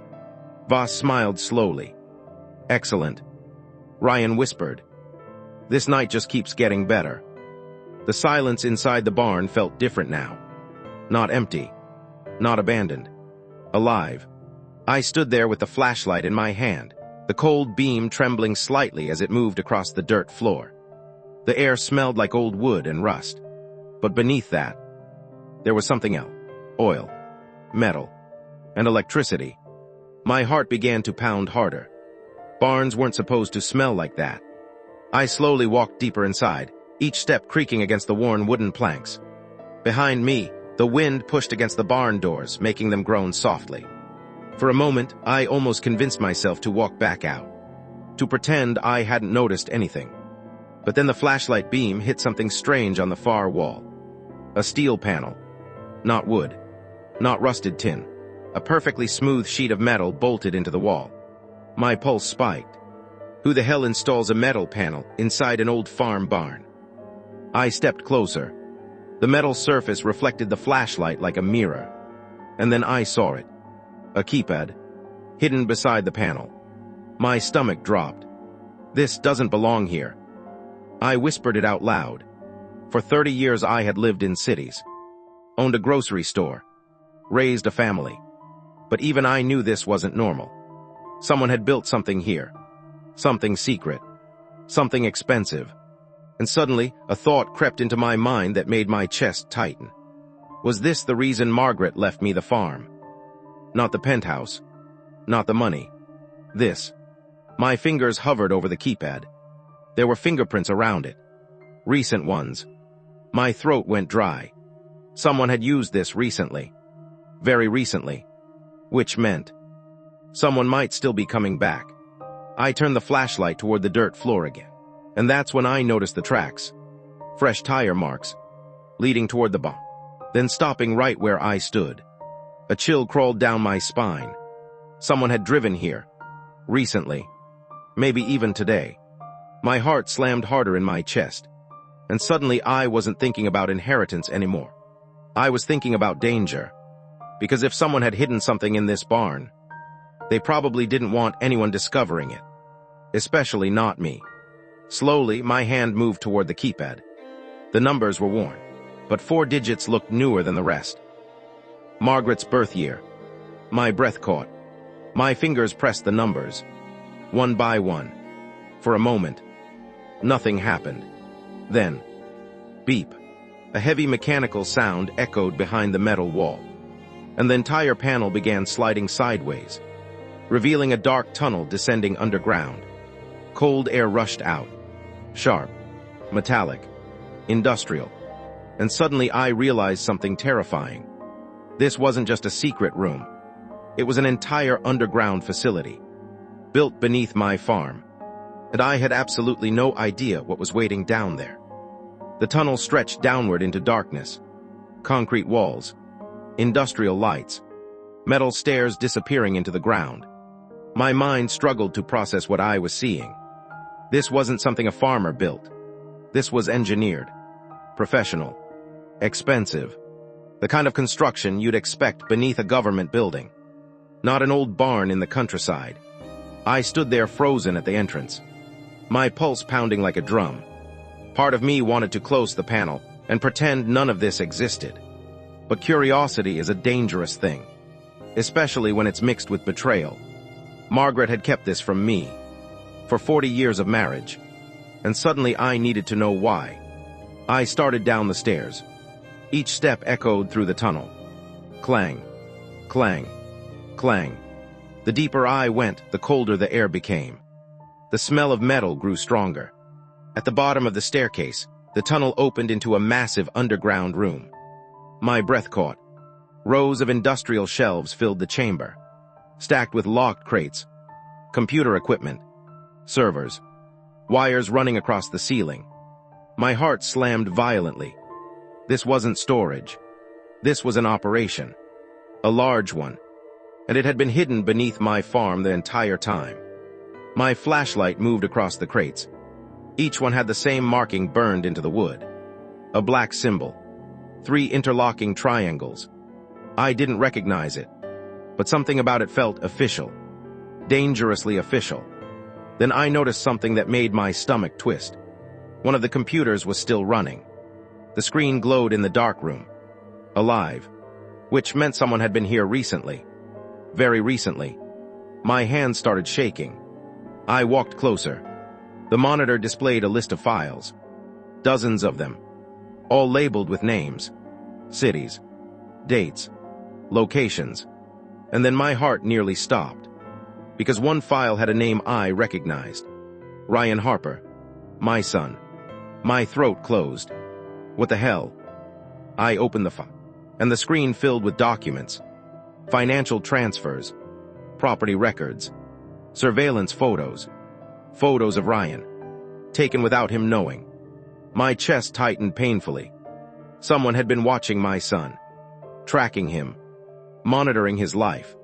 But the deeper horror came seconds later, because the file didn't list Ryan as a target. It listed him as an asset. My eyes stayed locked on the computer screen. Asset. The word didn't make sense. Ryan. My son. For a moment, I thought it had to be a mistake. Maybe another Ryan Harper. Maybe a coincidence. But the photos on the screen destroyed that hope instantly. They were him. Different cities. Different years. Photos taken from across streets, inside restaurants, outside office buildings. Someone had been watching my son for years, and apparently working with him. My chest tightened. No, that's not possible. Ryan had always been arrogant, spoiled, self-centered, but involved in something like this. It didn't add up. I scrolled further down the file. Transaction records appeared. Large ones. Hundreds of thousands of dollars. Then millions. Transferred through shell companies. Different banks. Different countries. A cold wave ran through my body. Ryan hadn't just inherited a $5 million penthouse. He'd been receiving money long before Margaret died. And somehow, this underground operation was connected to it. My breathing became shallow. Margaret, what did you build? I whispered it into the empty underground room. The servers hummed quietly around me. Rows of machines blinking in the darkness. And suddenly the truth hit me like a punch to the chest. Margaret hadn't just been hiding money. She had been running something. Something massive. Something illegal. Or worse. My hand hovered over the keyboard again. Another folder caught my eye. Operations. My pulse began hammering. I opened it. Maps appeared across the screen. Cities across the United States. Chicago, Denver, San Diego, New York. Each one marked with coordinates. And beside each location, dates. Future dates. My stomach dropped. These weren't records. They were plans. Before I could scroll further, a loud metallic sound echoed from the tunnel staircase. Clang, clang, clang. Someone was coming down. My blood froze. I quickly shut the monitor off. The room went dark except for the faint glow of the servers. Footsteps echoed closer. Slow. Confident. Whoever was coming down here knew exactly where they were going. I stepped behind a row of metal shelves, my heart pounding violently. The footsteps reached the bottom of the stairs, then stopped. A flashlight beam cut through the darkness, and a voice echoed through the underground room. A voice I recognized instantly. Well, I guess you finally found it. My heart stopped, because the person standing at the bottom of the staircase was my son, Ryan. Ryan stepped fully into the room, the flashlight beam sweeping across the shelves. His expression was calm. Too calm. Like this entire situation was completely normal. My throat tightened. I stepped out from behind the shelves. You. Ryan sighed the moment he saw me. Well, he said quietly, this was going to happen eventually. My mind struggled to process what I was seeing. You knew about this place. Ryan laughed softly. Dad, I've known about this place for 10 years.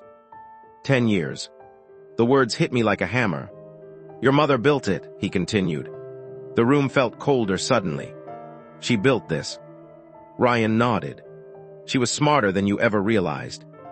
Anger flared in my chest. You're telling me your mother built an underground operation beneath a farm and never told me. Ryan shrugged. You weren't exactly the target audience for this kind of thing. The insult stung, but something more important pushed past the anger. What is this place? Ryan didn't answer immediately. Instead, he walked over to one of the computers and turned the screen back on. The room filled with blue light. You really want to know? My fists clenched. Yes. Ryan studied my face for a moment. Then he leaned against the desk. This place, he said quietly, is the control center for a network your mother started 20 years ago. My chest tightened. What kind of network? Ryan's smile was small. Cold. The kind that moves information. Information. Secrets, he clarified. My stomach twisted. Governments. Corporations. Banks. Anyone with something valuable to hide. Margaret had built a system that collected their secrets, then sold them. Blackmail. Espionage. Influence. A billion-dollar shadow network. Hidden beneath a farm. And suddenly the inheritance made sense. Ryan got the penthouse. The visible wealth. I got the farm. The heart of the operation. But here's the funny part, Ryan said quietly. My throat felt tight. What? Ryan looked directly into my eyes. You weren't supposed to find it. A chill ran through my spine. What do you mean? Ryan's smile faded. Mom expected you to sell the property. My heart began pounding again. And when the buyer came, Ryan paused. This entire operation would have disappeared. The room felt smaller, more dangerous. Then why are you here? Ryan's expression turned serious. Because someone else found out about it. A cold silence filled the underground room. Who? Ryan didn't answer. Instead, he looked toward the staircase. And that's when we both heard it. Vehicles. Multiple engines. Outside the barn. My blood turned to ice.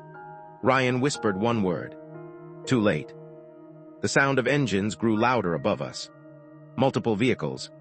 Heavy ones. Ryan moved instantly. Turn off the lights. The underground room dropped into near darkness. Only the faint glow of the servers remained. My heart pounded violently.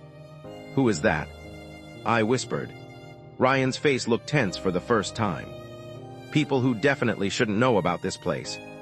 My stomach twisted. How did they find it? Ryan didn't answer, but the look in his eyes told me everything. Someone had betrayed the operation. Maybe years ago. Maybe recently.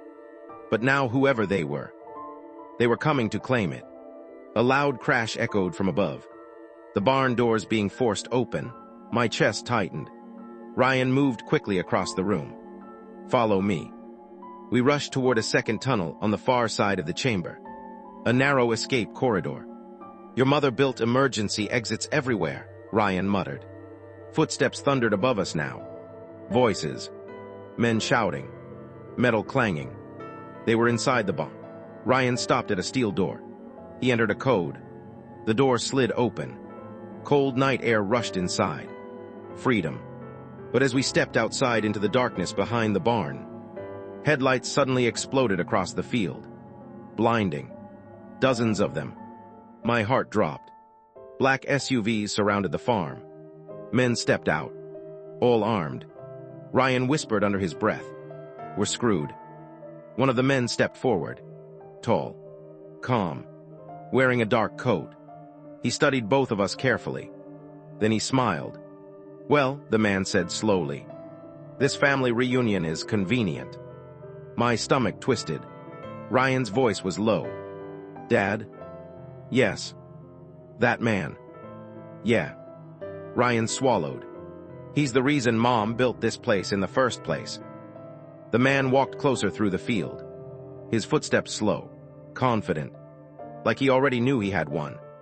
The armed men behind him spread out across the farm, covering every possible escape route. Ryan's jaw tightened. Stay behind me, he whispered. I almost laughed at that. Ryan protecting me. After everything I had just learned. But there was no time to argue. The man stopped about 20 feet away from us. His eyes studied my face first, then Ryan's, and finally the barn behind us. So, he said calmly, you found Margaret's little project. Ryan didn't respond. The man smiled slightly. I always wondered who she would leave it to. My chest tightened. You knew my wife. The man chuckled softly. Knew her. He looked at Ryan. I practically built this empire with her. Ryan's fists clenched. Not anymore. The man tilted his head. No, now it belongs to me. The wind moved across the empty fields. Cold. Silent. Dangerous. You see, the man continued calmly, Margaret and I had a disagreement many years ago. Ryan's voice was sharp. You tried to steal the network. The man smiled wider. I tried to take control of something that was too powerful to belong to one person. His eyes shifted toward me again. Your wife was difficult. A deep anger began rising inside my chest. You're the reason she hid this place. The man nodded casually. Correct. Ryan stepped slightly forward. You're not getting it. The man sighed. You always were optimistic, Ryan. His hand lifted slowly, and instantly the armed men raised their weapons, pointing them directly at us. My heart slammed violently. This operation, the man continued calmly, controls information that can collapse governments. He gestured toward the bomb, and it's sitting under an old farm. Ryan's voice was cold. You're too late. The man raised an eyebrow. Oh. Ryan smiled faintly. I already triggered the failsafe. For the first time. The man's expression changed. What failsafe? Ryan looked toward the bomb and said one word. Countdown. For a second, nobody moved. The man stared at Ryan. What did you do? Ryan's voice was calm now. The entire system is wiping itself. My stomach tightened. What? Ryan glanced at me. Every file, every secret, every transaction record. The man stepped closer, fury building in his eyes. You're bluffing. Ryan shook his head. Mom built a destruction protocol. He pointed toward the bomb. In 5 minutes, every server down there melts. The armed men shifted nervously. The man's voice turned sharp. Go inside, stop it. Several of the armed men rushed toward the bomb. Ryan didn't even look worried. You won't reach it in time. The man grabbed Ryan's jacket. You arrogant little. Ryan interrupted calmly. You spent 20 years trying to steal this network. The man's grip tightened. And now you're destroying it. Ryan smiled faintly. No. His eyes shifted toward me. I'm freeing us from it. My chest tightened. For the first time tonight, I saw something different in my son. Not arrogance. Not greed. Something else. Regret. The man suddenly released Ryan and began walking toward the bomb. Fast. Then, a deep rumbling sound echoed beneath the ground. The earth vibrated. My heart jumped into my throat. Ryan whispered quietly. 3 minutes. The rumbling grew louder beneath our feet. The barn lights flickered once, then twice. Inside the structure, sparks flashed through the broken windows. Ryan grabbed my arm. We need to move. My legs finally started moving again. We ran across the dark field toward the road. Behind us, the armed men shouted, some running toward the barn, others running away from it. The man in the dark coat stood frozen in the middle of the field, watching the barn, realizing he had lost. Then, a violent explosion erupted beneath the structure. Fire blasted through the roof. Wood and metal exploded into the night sky. The shockwave slammed into my back. I nearly fell. Ryan pulled me forward. Keep moving. Flames consumed the barn quickly. The underground facility collapsing beneath it. Years of secrets disappearing in seconds. When we finally reached the road, I turned back. The farm was burning. Ryan stood beside me, breathing hard. I looked at him. You destroyed everything. Ryan stared at the fire. Yeah. My voice was quiet. Why? Ryan took a long breath. Then he said something I never expected to hear. Because Mom was wrong. The flames reflected in his eyes. She thought power came from controlling secrets. Ryan shook his head slowly. But power like that destroys everyone around it. He looked at me. For once in my life, I wanted to do the right thing. The barn collapsed behind us in a tower of fire. And as the night filled with sirens in the distance, I realized something strange. I had lost a farm, a fortune, an empire of secrets. But somehow, for the first time in years, I felt like I might finally get my son back. The sirens were getting closer. Red and blue lights began flashing across the distant road, cutting through the darkness of the countryside. Ryan and I stood beside the gravel road, both of us staring at the burning barn. The flames roared like a living creature. Everything Margaret had built. Everything she had hidden. Gone. Destroyed in minutes. My chest felt heavy. Not because of the money. Not because of the secrets. But because the woman I had loved for 40 years had apparently been living a life I never understood. Ryan exhaled slowly beside me. You should probably leave before the police get here. I looked at him. Leave. Yeah. His voice was calm but tired. You really want to explain all of this? I glanced at the fire again. He had a point. No one would believe the truth anyway. An underground intelligence network beneath a farm. It sounded insane, but something else was bothering me. Ryan. He looked at me. You said someone betrayed the network. Ryan's jaw tightened. Yeah. Who? Ryan didn't answer immediately. Instead, he watched the flames silently. Finally, he said something that made my stomach twist. I think Mom knew it was coming. My eyebrows pulled together. What do you mean? Ryan rubbed the back of his neck. She started changing things about 6 months ago. Changing what? Ownership structures, account access, security layers. Ryan looked back at the burning barn. It was like she knew someone was closing in. A strange thought crept into my mind. And that's why she left me the farm. Ryan nodded slowly. Exactly. I frowned. But why me? Ryan finally looked directly into my eyes. Because you were the only person she trusted not to use it. The words hung in the cold night air. And for the first time since Margaret died, I began to wonder if maybe she hadn't betrayed me after all. Maybe. She had been trying to protect me. The police cars finally reached the farm. Officers jumped out, shouting orders and rushing toward the burning barn. Ryan and I stayed near the road, watching. One of the officers approached us quickly. Sir, you need to step back from the property. I nodded slowly. It's my property. The officer paused. His eyes narrowed slightly. Your barn is on fire, and you're standing out here calmly. Ryan answered before I could. We just arrived. The officer studied us carefully. Then more firefighters rushed past him toward the flames. Sirens filled the night. Hoses were dragged across the field. Water blasted toward the burning structure. But the damage was already done. The underground facility had collapsed completely. Whatever secrets had been buried, they were gone forever. The officer turned back toward us. We'll need statements from both of you. Ryan gave a polite nod. Of course. But I noticed something strange. Ryan kept glancing toward the distant tree line, like he expected someone else to appear. When the officer walked away again, I whispered quietly, What are you looking for? Ryan didn't answer right away. Finally, he said softly, The man in the black coat. My stomach tightened. You think he survived? Ryan's expression darkened. He didn't build a network like that by being careless. A cold feeling spread through my chest, meaning one thing. This wasn't over yet. The fire finally died down near dawn. Only black smoke and charred wood remained where the barn once stood.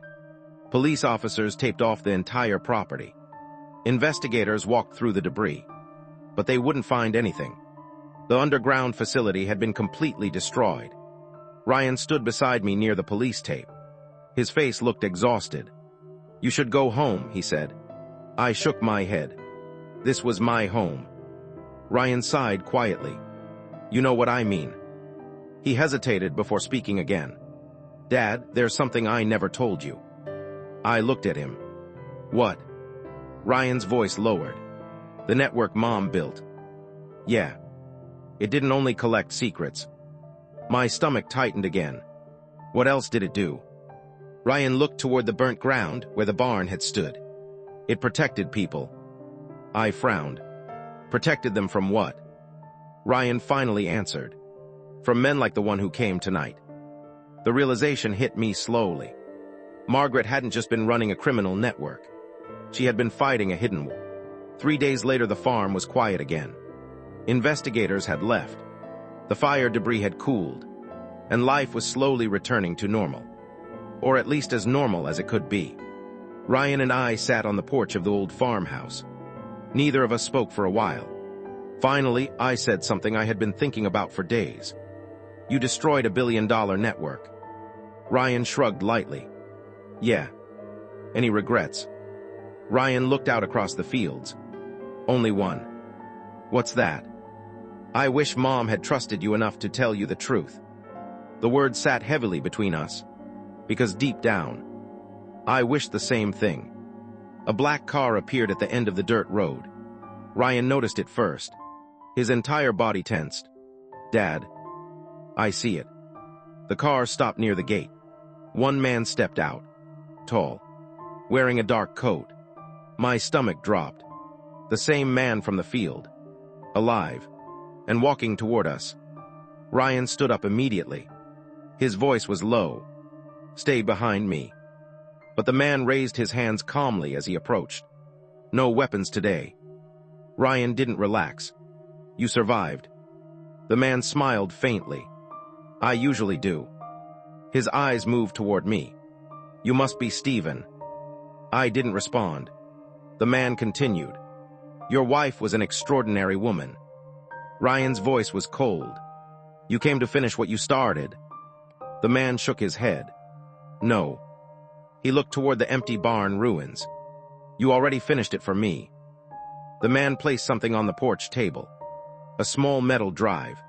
Ryan's eyes narrowed. What is that? The man smiled. A backup. Ryan's face went pale. That's impossible. The man shrugged. Margaret was smart. He looked directly at me. But she always had a contingency plan. My chest tightened. What kind of plan? The man's smile faded slightly. The kind that begins with you. Ryan grabbed the drive immediately. What's on this? The man answered calmly. The final piece of your mother's network. Ryan stared at it like it was a bomb. Why give it to us? The man's voice turned quiet. Because the world still needs it. My chest tightened. Needs what? He looked straight into my eyes. Someone willing to protect the truth. The man walked back toward his car. Ryan shouted after him. Why us? The man stopped once, without turning around, because Margaret believed her family would choose the right side. Then he drove away, leaving the small metal drive on the porch table. Ryan and I sat there silently.